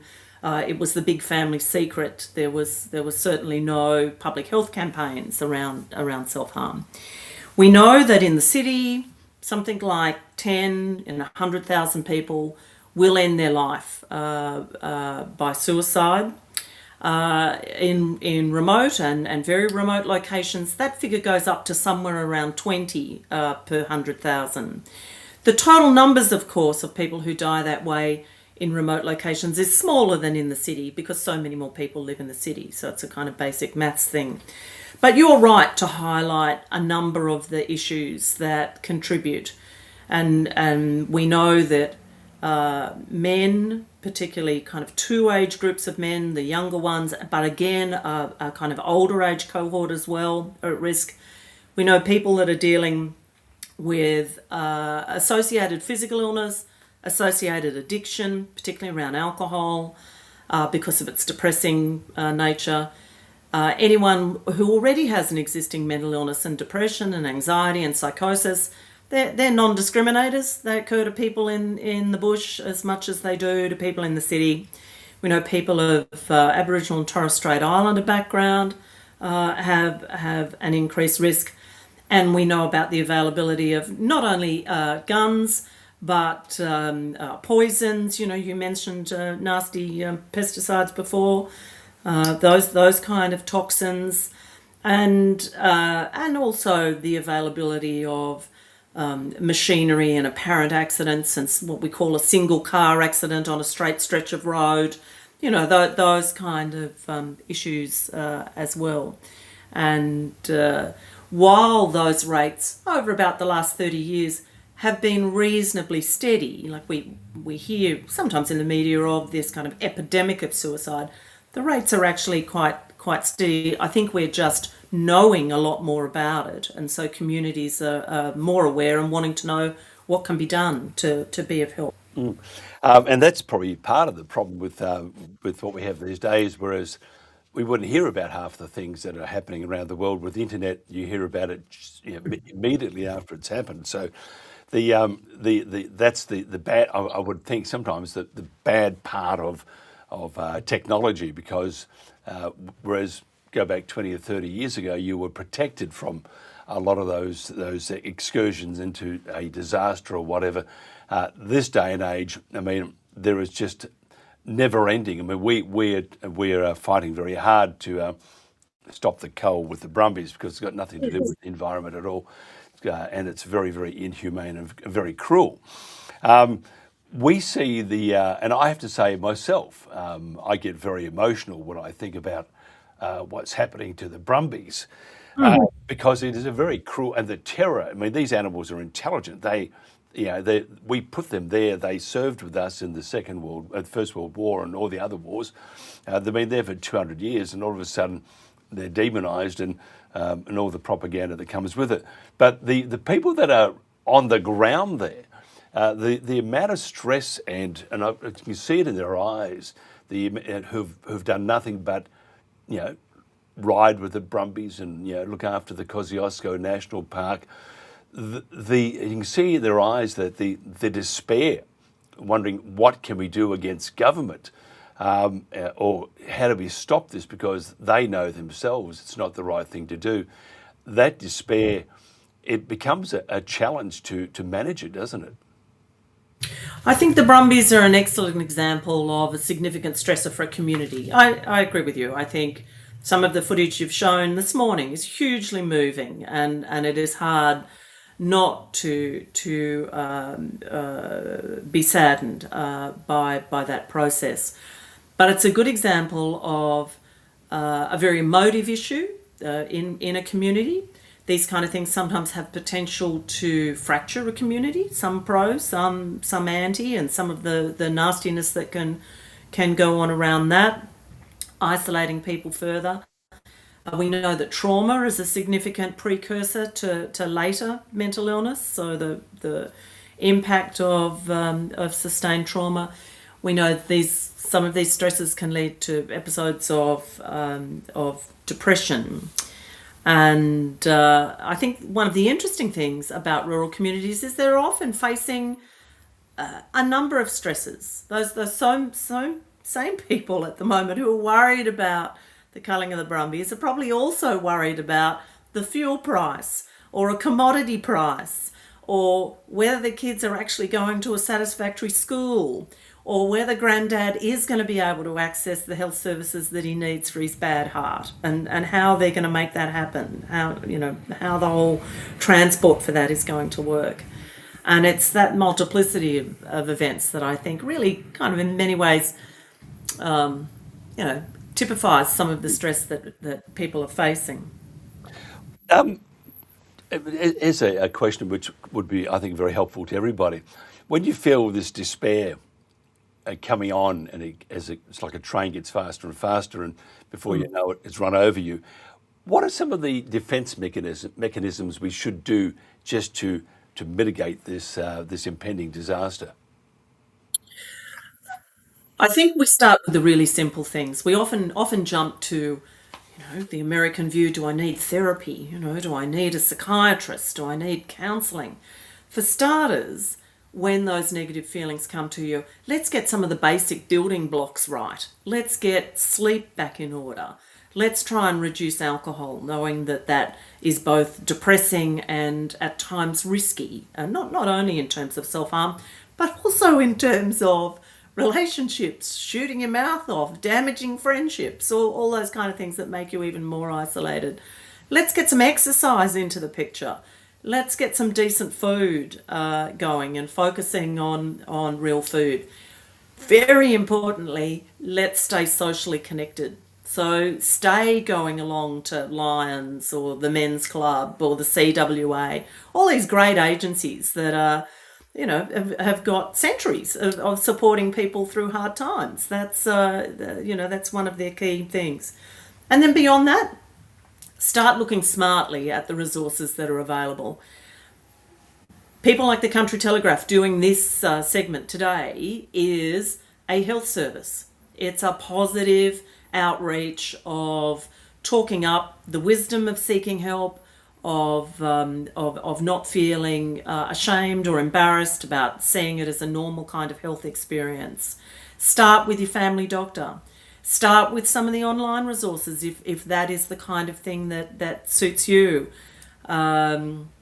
There's a fantastic online health program called Mood Gym, very well researched, very well established out of the Australian National University, that provides great services. Tune into something like Barking Mad, our podcast, and pick a few episodes that maybe address the kind of things that you're worried about, and have a listen and be a bit reflective. Along to the family doctor is a great start. GPs are really much more upskilled in mental health practice than they've ever been, and will be in touch with the kind of mental health resources that are available in your area, be it in the real or be it virtual. Absolutely fantastic. I must have a listen to your Barking Mad podcast. It would suit... many shows. I love that name, by the way. It's absolutely fantastic. A bit like Katie Hopkins had, and she has batshit bonkers, UK bonkers, something like that. So batshit bonkers, I think. Yeah, that's right. And by the way, we used to work with Katie in the past life. She's fantastic. If somebody wants to listen to, or watch, tune in to Barking Mad, and also find out more about you, how do they do that? Oh, dead easy. Go to your favourite podcast supplier and Barking Mad. Watch out, there is a Barking Mad podcast that teaches you how to stop your dogs from barking. So make certain you've picked the right one. Has a big moon on the logo. Stop the dog barking. Says Barking Mad. If that feels too hard, at the website Barking Mad Podcast, all one word.com. All the episodes are right there, top of the page, and very easy to tune in. And we love to hear from listeners, as I'm sure you do, using the instant polls strategy. And if people have a question that they would like to leave, that's all great. If they've got a suggestion about an episode that they'd like to hear developed, that'd be fantastic too. Yeah, absolutely wonderful. I mean, there you are. I mean, the dog barking is something you could talk about. How do you stop that dog? Because it drives you nuts after a while. We had a schnauzer once, and miniature schnauzers are very loud. They bark and they bark and they bark, and used to bail up our neighbours in the elevator. It just stand there and bark at them. It was terrible. I mean, it needed help, but let me tell you, and we did too. Kathy, I think it's just been fantastic. Thank you so much for your time, and we'll do more of these if you don't mind. Love to. That's because I think what you have is fantastic, and to think we can cover all these issues in 20 minutes or so, it's just not going to happen, is it? No, lovely. Thanks for the opportunity. Thank you so much. This is the Country Telegraph. So many places where they're using 1080 poison baits. Yeah, it's an absolute travesty, mate. It really is. 1080 baits, if you've seen what a 1080 bait does to a dog, it's one of the most horrific things you'll ever witness. And the second you see something like that, you'll be a big advocate for getting rid of 1080 baits. It's not the way to solve the problem with wild dogs and foxes and things like that. On Sunday, August the 30th, I got a phone call from my husband. I wasn't here, I was out in Aramac staying with family. And he rang me very distressed and crying on the phone and told me that Tippy was dead. And he then described to me how that happened. He said he was inside, heard Tippy outside yelping, which progressively went and rapidly went to screaming, and he was thrashing him, throwing himself around. He went under my car, which is parked on the veranda in a carport, threw himself under the car and up under the wheel arch, obviously looking for sanctuary. Greg tried to grab him and got hold of his leg, and as he did that, he just dropped dead. So he rang me and told me about this, so I was obviously quite distraught as well. And then he had to go into town, into Bundaberg, to pick up for a pre-arranged appointment. And when he came home a couple of hours later, Faye, our Maremma dog, was also dead. So within a couple of hours, we're not sure, any time between 9:30 and midday is when she died on that morning. So yeah, Greg took them to bury them, and and he took Ted with him when he buried these two dogs, and Ted was there with him. And after Greg finished burying them, he wouldn't leave. He just laid, he sat, moved around. He wouldn't leave the gravesite. So Greg had to literally pick him up and take him away. So he knew his mates were in there. So yeah, sorry. 1080 is not a humane poison, and despite people's claims that it is humane, we now recognise that that's not the case. It's not good enough to pretend to ourselves that it's humane and keep on doing the same old thing that we've been doing for years. There's no excuse to keep on using a poison that is not humane and that we know is not humane.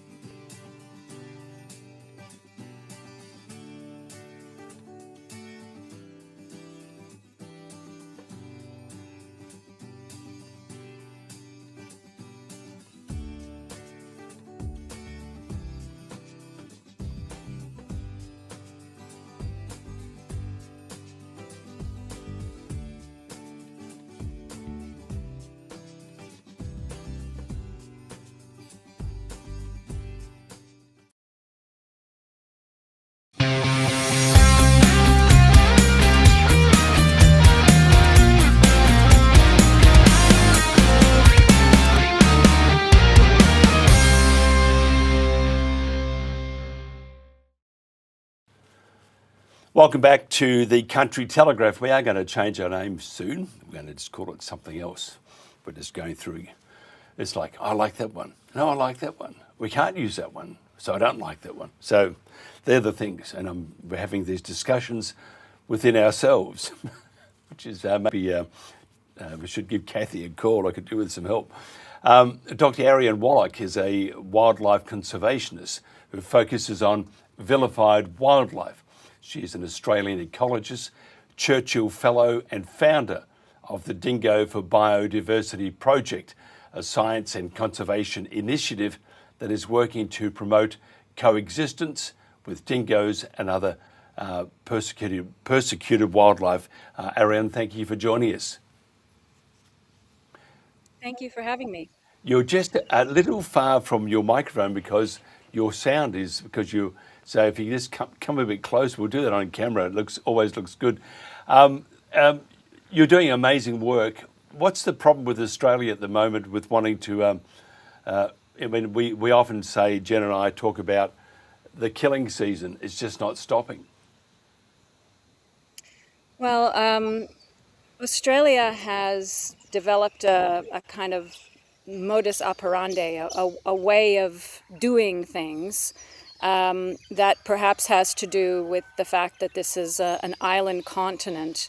So there's a very clear idea about which species belong here and which don't, and the ones that don't are regarded in a similar way to, let's say, pollution, like plastic pollution.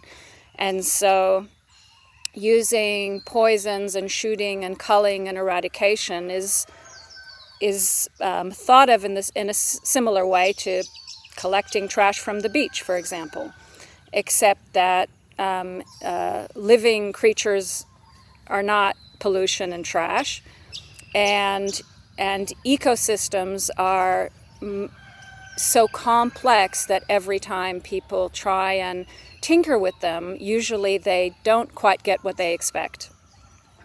Yeah, it must drive you nuts when you look at some of the things that are happening. It drives me nuts.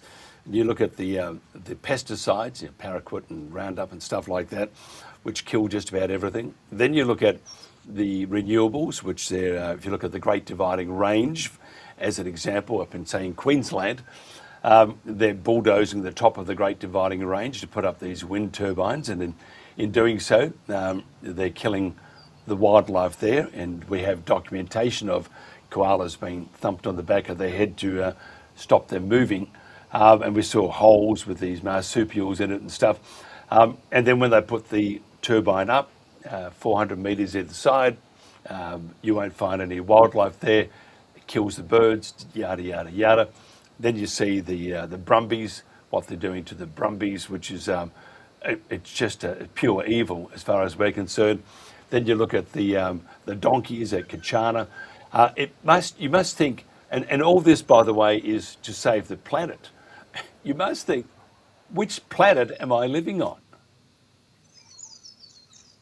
Well, certainly when I started working in the field of conservation, I wasn't imagining poisons and guns and robots and genetic engineering and all sorts of things like that.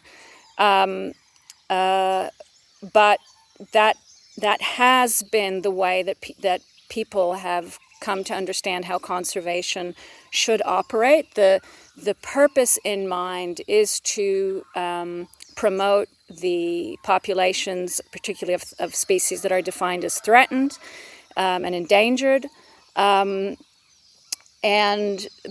what has actually occurred over the years is that the action of killing animals such as brumbies and cats and foxes and so on has in itself become, it's been understood as something that most definitely is helping threatened species, but the evidence isn't actually there that it does anything of the sort. In fact, it can often have the opposite effect, and so it's become more of a body bag count. So the more animals are killed that are not native, there's an assumption that there's an equivalent increase in animals that people do want.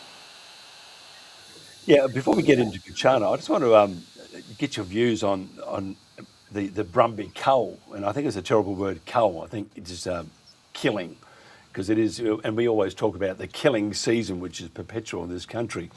The horse, and we have the good folk who work the state of the national park, and we have those that live in the area and they've been there for years. Some have generations that have worked with the environment and the Brumbies. It's an absolutely abhorrent time that what they're going through is about to be repeated in November.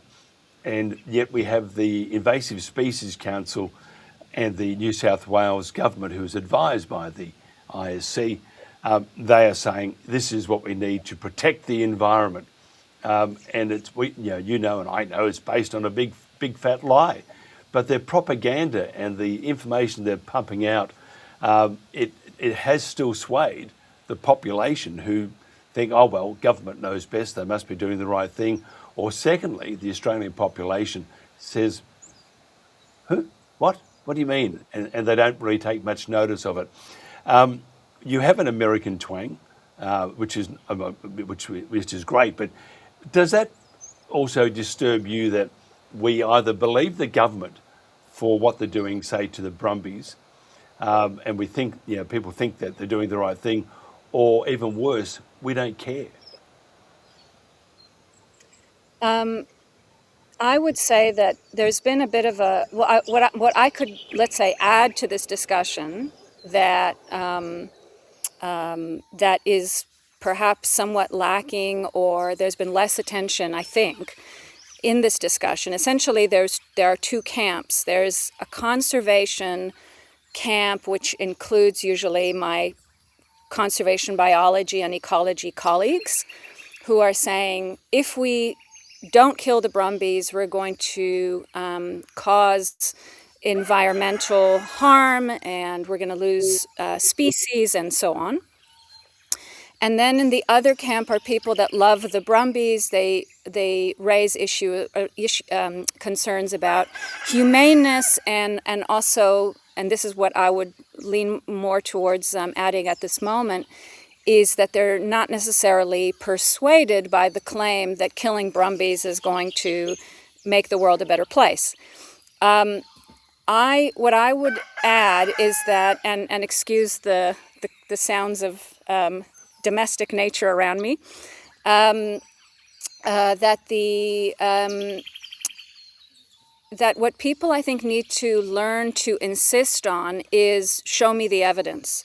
And when I mean show me the evidence, it has to be show me the evidence of specific effects that you have already shown experimentally, that when you kill Brumbies, we get something out of it. For example, and it can't be something vague like it's good for biodiversity and ecosystem health and words like this that can mean anything and everything. As in, show me the money. Show me your data. Don't show me that there's a little patch here, that there's some footprints of horse, or you can show that there's, but show me, for example, that there's a threatened species that has increased in population after the killing of Brumbies, and by what amount, and whether that was sustained. Or when we didn't kill, so show me that you've done an experiment. Don't just give me code words like the Brumbies are causing landscape degradation, and when we kill the Brumbies, the land recovers and is wonderful. That's just fluff. I mean, that's just propaganda, and unfortunately, it's coming not just from government, it's coming from my own profession.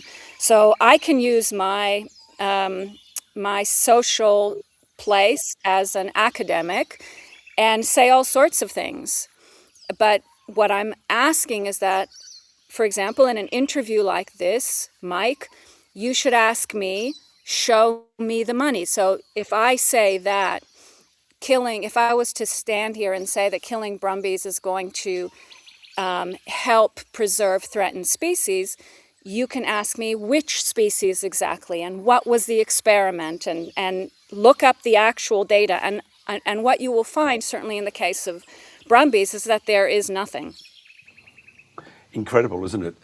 What is our most vilified animal?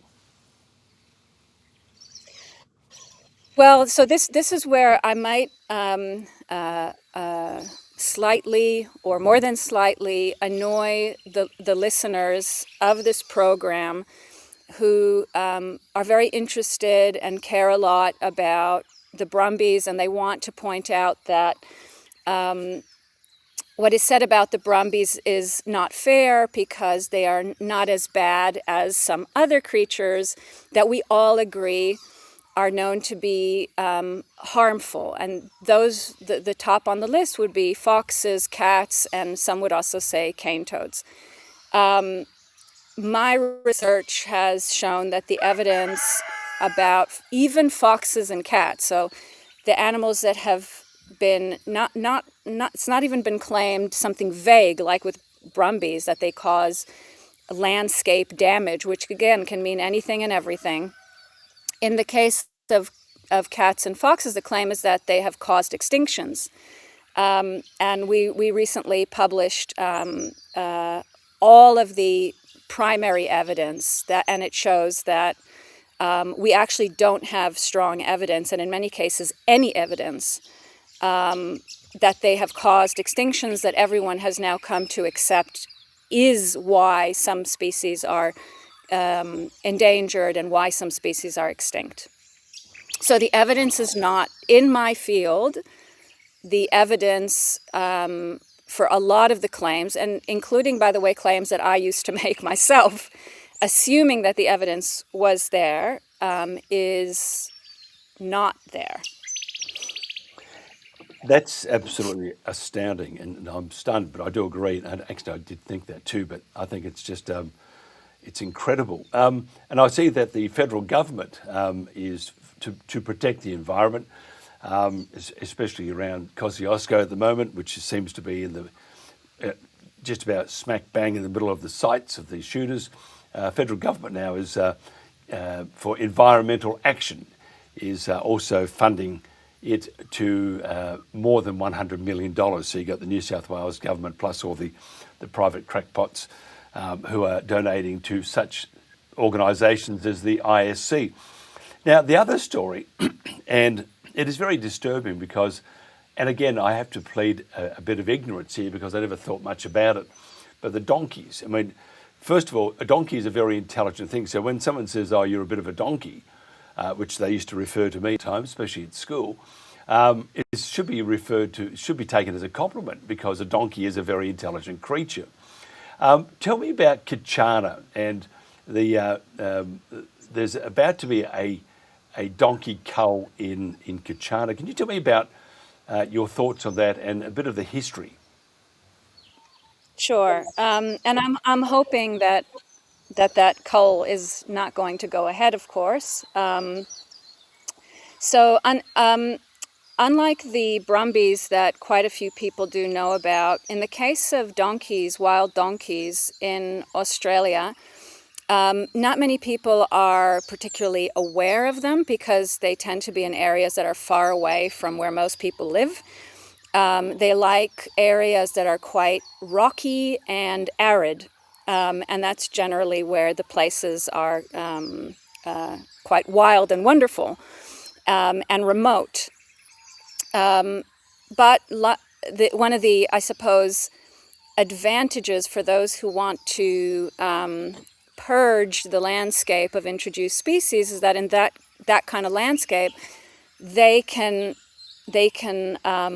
mass eradicate these wild equids that are in many ways very similar to Brumbies, but outside of the attention of people. So if the Brumbies have defenders, the donkeys have a lot fewer defenders. And so in the region of the Kimberley alone, and that's just one region where donkeys occur, there's an estimated 500,000 donkeys have been shot, and that was estimated, I think, somewhere between 10 and 20 years ago, to the point that donkeys were virtually eradicated from the entire Kimberley region. Now, I'm sure from time to time donkeys continue to introduce themselves back into the Kimberley because they occur outside the Kimberley as well, and so they move around. But for the most part, donkeys have become either absent or very rare from the entire Kimberley, and the Kimberley is the perfect habitat for this animal. There is one place, though, in the Kimberley where the owners of a cattle lease, a beautiful place called Kachana Station, perhaps the most beautiful place I've ever seen in the world, they decided that they don't want to be part of this eradication program, and the station owner manager, Chris Hengler, was the only person that saw donkeys differently than, as I was saying before, just a form of pollution that needs to be cleaned up. Instead, what he was pointing out was that the Kimberley is also one of the most flammable places on Earth. And I can attest to that whenever I've gone to visit Chris and the Hengler family at Kachana, in order to get there, you can't drive there, at least I wouldn't want to try driving there. You actually have to go with a helicopter or a small aircraft to get to this remote place. So every time I've gone there, from the sky, you can see smoke somewhere, or you can see blackened landscapes somewhere. And what Chris was noticing was that without the donkeys, he's going to find it virtually impossible to reduce the intensity and the frequency of fire in Kachana, because he can work with cattle, which is what he was doing. He was working with cattle in the flats to reduce the flammability. So what happens? You have a wet season where everything is growing like berserkers, and then you have a dry season. Everything dries off, and then you get these really, really powerful fires. And he can suppress fire with the help of grazing cattle in the flats, but the cattle are not suited to the rocky, hilly terrain of what is much of the Kimberley and much of Kachana. But the donkeys, on the other hand, can. And so he was convinced that if he can work with these donkeys rather than eradicate them, he can integrate the donkeys into his management method, so that he can help promote soil, help promote biodiversity, that word that means a lot of different things, and suppress fire, because if there is something that just kills everything, that is fire, and that includes the soil itself that can get baked in a really, really hot fire.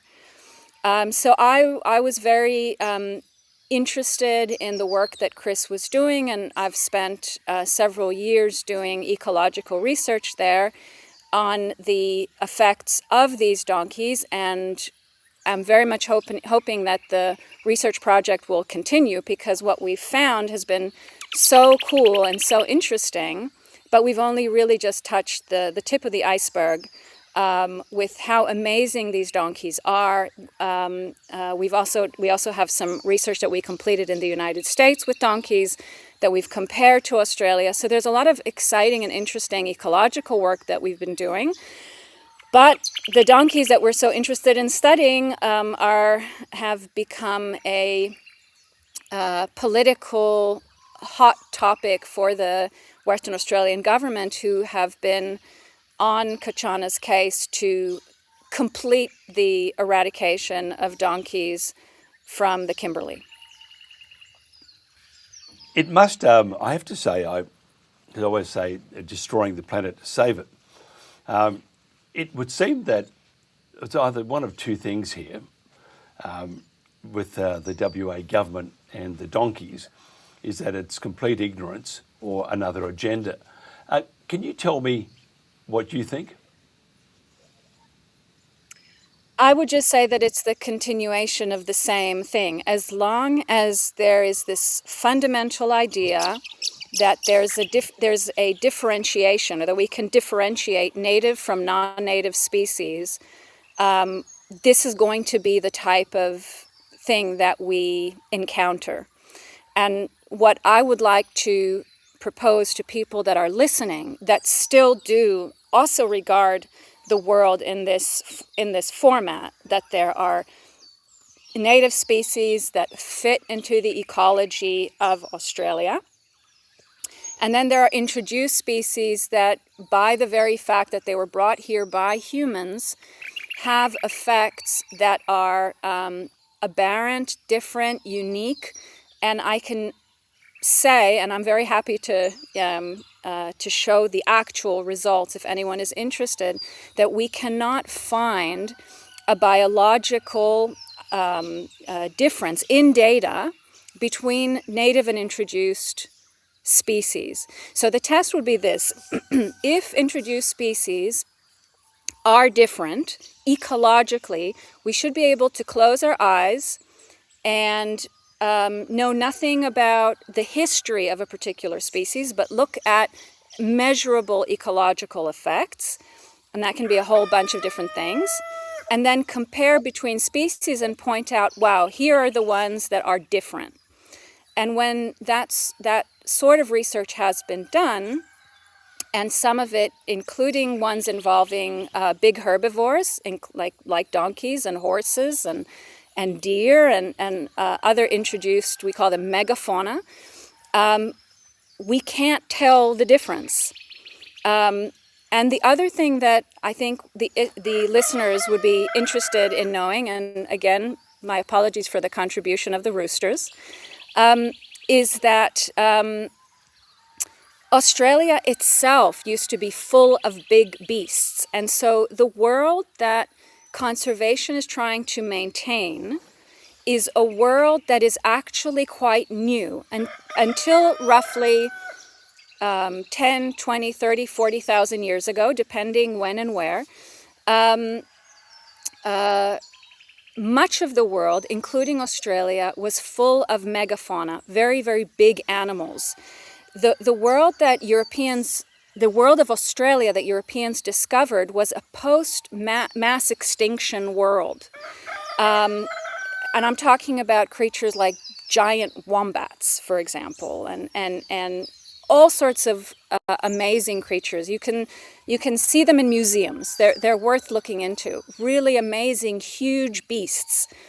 And one of the studies that our team published recently was that donkeys are actually quite similar to one of these extinct megafauna, and that ecosystems with these introduced species, whether it's these big herbivores, and even, yes, I know this is controversial, cats and foxes, share a lot in common with the world of the time that we call the Pleistocene, which is just before the geological era that we're in now, or the geological epoch that we're in now.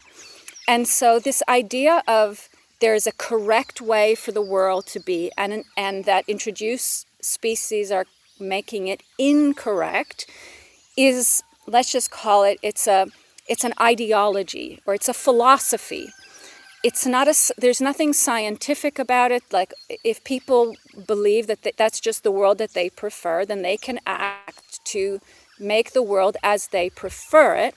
But there's nothing empirical about saying that a world that, let's say, the Kimberley without donkeys is a more correct Kimberley. It's most likely, and I would still say it's early days because our work is still quite early, but I would say that a Kimberley with donkeys is possibly a less flammable, a less fire-prone Kimberley. Mm. And they say the same with the Brumbies in the Kosciuszko National Park. But again, it's the propaganda, and I've always said it. Jen, I think, believes it too. We all believe it. It's got nothing to do with the environment. It's got everything to do with the coinage in your back pocket. And I would like to, because we have run out of time, I would like to invite you and the rooster back on again. Do you have a name for the rooster? I am guessing that is Emmanuel, who, when was young, we thought she was Emma. And Emma turned out to be Emmanuel. You'd make a terrible gyno, let me tell you. Oops, wrong. You're now a mister. But a very nice rooster and in tune too. But I think what you're saying is it frustrates us enormously because it's just those with the most money can make the loudest noise. And if you do it properly, if you look at information operations and propaganda, that's how they do it, and they keep pumping out this claptrap, and eventually people believe it.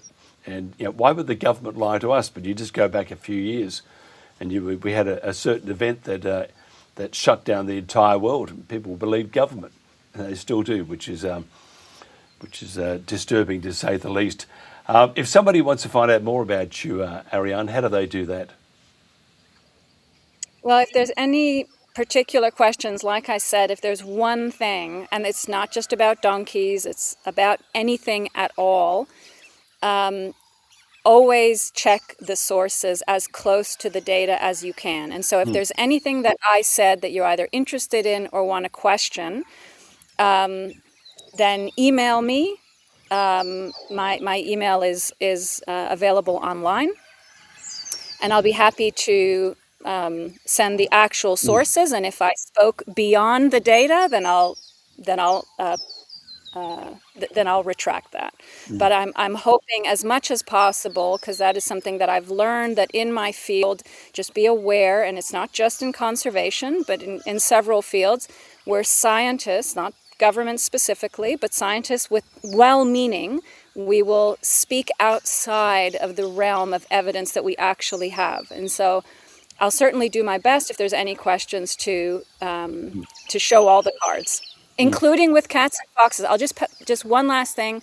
We actually made a website. I can't quite quote it easily, but it's part of our study, where we show the evidence linking cats and foxes to every single threatened species and extinct species that has been attributed to them. So it doesn't matter what I say. You can just literally look at what the evidence is for each and every one of them. If you're interested, I'll send that over to anyone. And then you can come to your own conclusions, whether you're persuaded or not persuaded, and to what extent. Absolutely brilliant. We have at home, we have 436 cats, or it feels like it. They will be very, very interested in those results and those studies. I'll send it to them then. Thank you so much. And look after the rooster, Emmanuel, because it's, I mean, it doesn't. Is the rooster a long-term rooster, or is it, you know? He's been around for several years, and yeah. And apart from being disruptive during interviews, he's a good rooster. Yeah, I was a bit nervy about that one. I thought, I saw a promo for the sheep detectives, and Hugh Grant and Caleb, the guy from Clarkson's farm, and Hugh said, look, you can, because Caleb hates sheep anyway. He said, I'll be, because he had the sheep, and said, I'll name you after you, Hugh, and Jackman. And Hugh said, as long as you don't eat me. And it's very hard, because we used to, on the land, we had animals, and they were very attached, and one day they would disappear, and we didn't know why. Anyway, we did realise that they were taken down, and it was terrible. So ever since then, I've been psychologically handicapped, I'm sure, that I ate one of my pet sheep.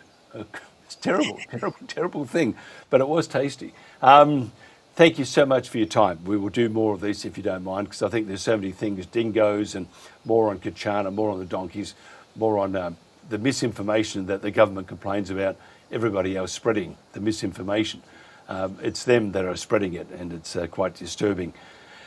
Thank you again. I appreciate your time. This is the Country Telegraph. I could stand here and talk for literally hours about what we're up against here, and the inappropriate selection of the site that surrounds us. It's taking out of a 360-degree rural view that we currently have, that we came here for the peace, the quiet, the serenity, so that we could have our own little farming venture here. We've invested a lot of time and money in it, and our lives for years and years now. And these properties that surround us, they want to take 278 degrees of that 360-degree view and turn it into industrial wasteland, black solar panels and noisy battery energy storage systems. So you'd be taking away our finances, you'd take our lifestyle, you'd take away from our stock, the noise from construction, the noise from an eventual industrial wasteland would be completely destroyed in every way, shape and form. It's terrible, isn't it? Absolutely terrible. And we've got to make sure people know that they're being conned by all these organisations, governmental and private. It's just a great big con. Now, there are many rallies happening around the country on the 1st of August, next Saturday. Please show your support in New South Wales, Queensland, Victoria and WA. The Country Telegraph will be at Tumbarumba, where we are told will be horses. We will do a 2-hour live broadcast at the rally on Saturday, probably about 9 o'clock or 9:30. I think 9 o'clock is what we need to do. And we hope to do live crosses to several around Australia to get a gauge on the temperature and the feelings there. So fingers crossed on that one. Anyone who will be at one, please contact us, as we would like a report at least one person from one of those rallies. I think they are important to let the country know that the country is dismayed at what's happening to these magnificent creatures. We'll have Rachel McDonald on tomorrow to talk about the other rallies, such as the Queanbeyan rally, and hope to have other guests throughout the week, although it's a short week for the Country Telegraph, as we'll be on the road again. That's right, driving from the Gold Coast to Tumbarumba. So Thursday and Friday will most likely be replays. Now, just a reminder, by the way, our poll, get behind it, goes all week and even on the weekend. This week's poll on the Country Telegraph is, do you want the Brumby cull to stop immediately? I can only vote once. You can only vote once, but it's. I think we need to do it. We need to stop the cull, stop the killing immediately, but not just with the Brumbies, with the forthcoming cull on the donkeys. You heard just before that the science that they're on, the information and data that they're sprouting is most likely incorrect, but it's all about ideology, and it's all about how to stuff up the country and the world. And I think we need to tell people that and show them that we're not a bunch of cookers, as someone said on a post the other day. We're just looking after these magnificent animals, first of all, who we owe a great deal to. That's it for me. It's been I almost lost my voice, which is which some would have said, fantastic, his voice is gone. Now we'll have some sense. Until tomorrow morning, have a great day. This is the Country Telegraph. Tell my fool I kept on running. Tell my mirror I heard her cry. Tell the mountain I belonged here. Tell the wind I said goodbye.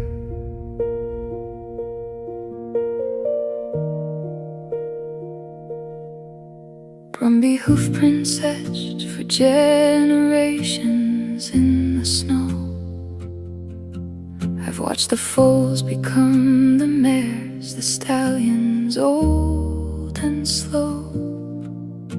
Here in the snowy mountains, where my life began, across hills, ridges and open plains, my fellow Brumbies ran. I've led them through winter storms, drought and summer rain, but I can't outrun what follows now. Shield my family from this pain. My ancestors crossed the oceans, but I was born upon this land. These mountains are my birthplace, the Snowies are my clan. These mountains hold our memories, our family history. If home is where you're raised, then this is where we should be. Tell my foal I kept on running. Tell my mare I heard her cry. Tell the mountain I belonged here. Tell the wind I said goodbye. Stay close beside me, little one. The thunder isn't rain. The sky itself is hunting us, and I cannot stop the pain. I gather those I love and turn to face the sound. Though every instinct tells me run, there's nowhere left for us now.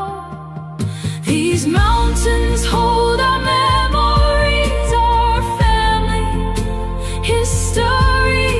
If home is where you're raised, then this is where we should be.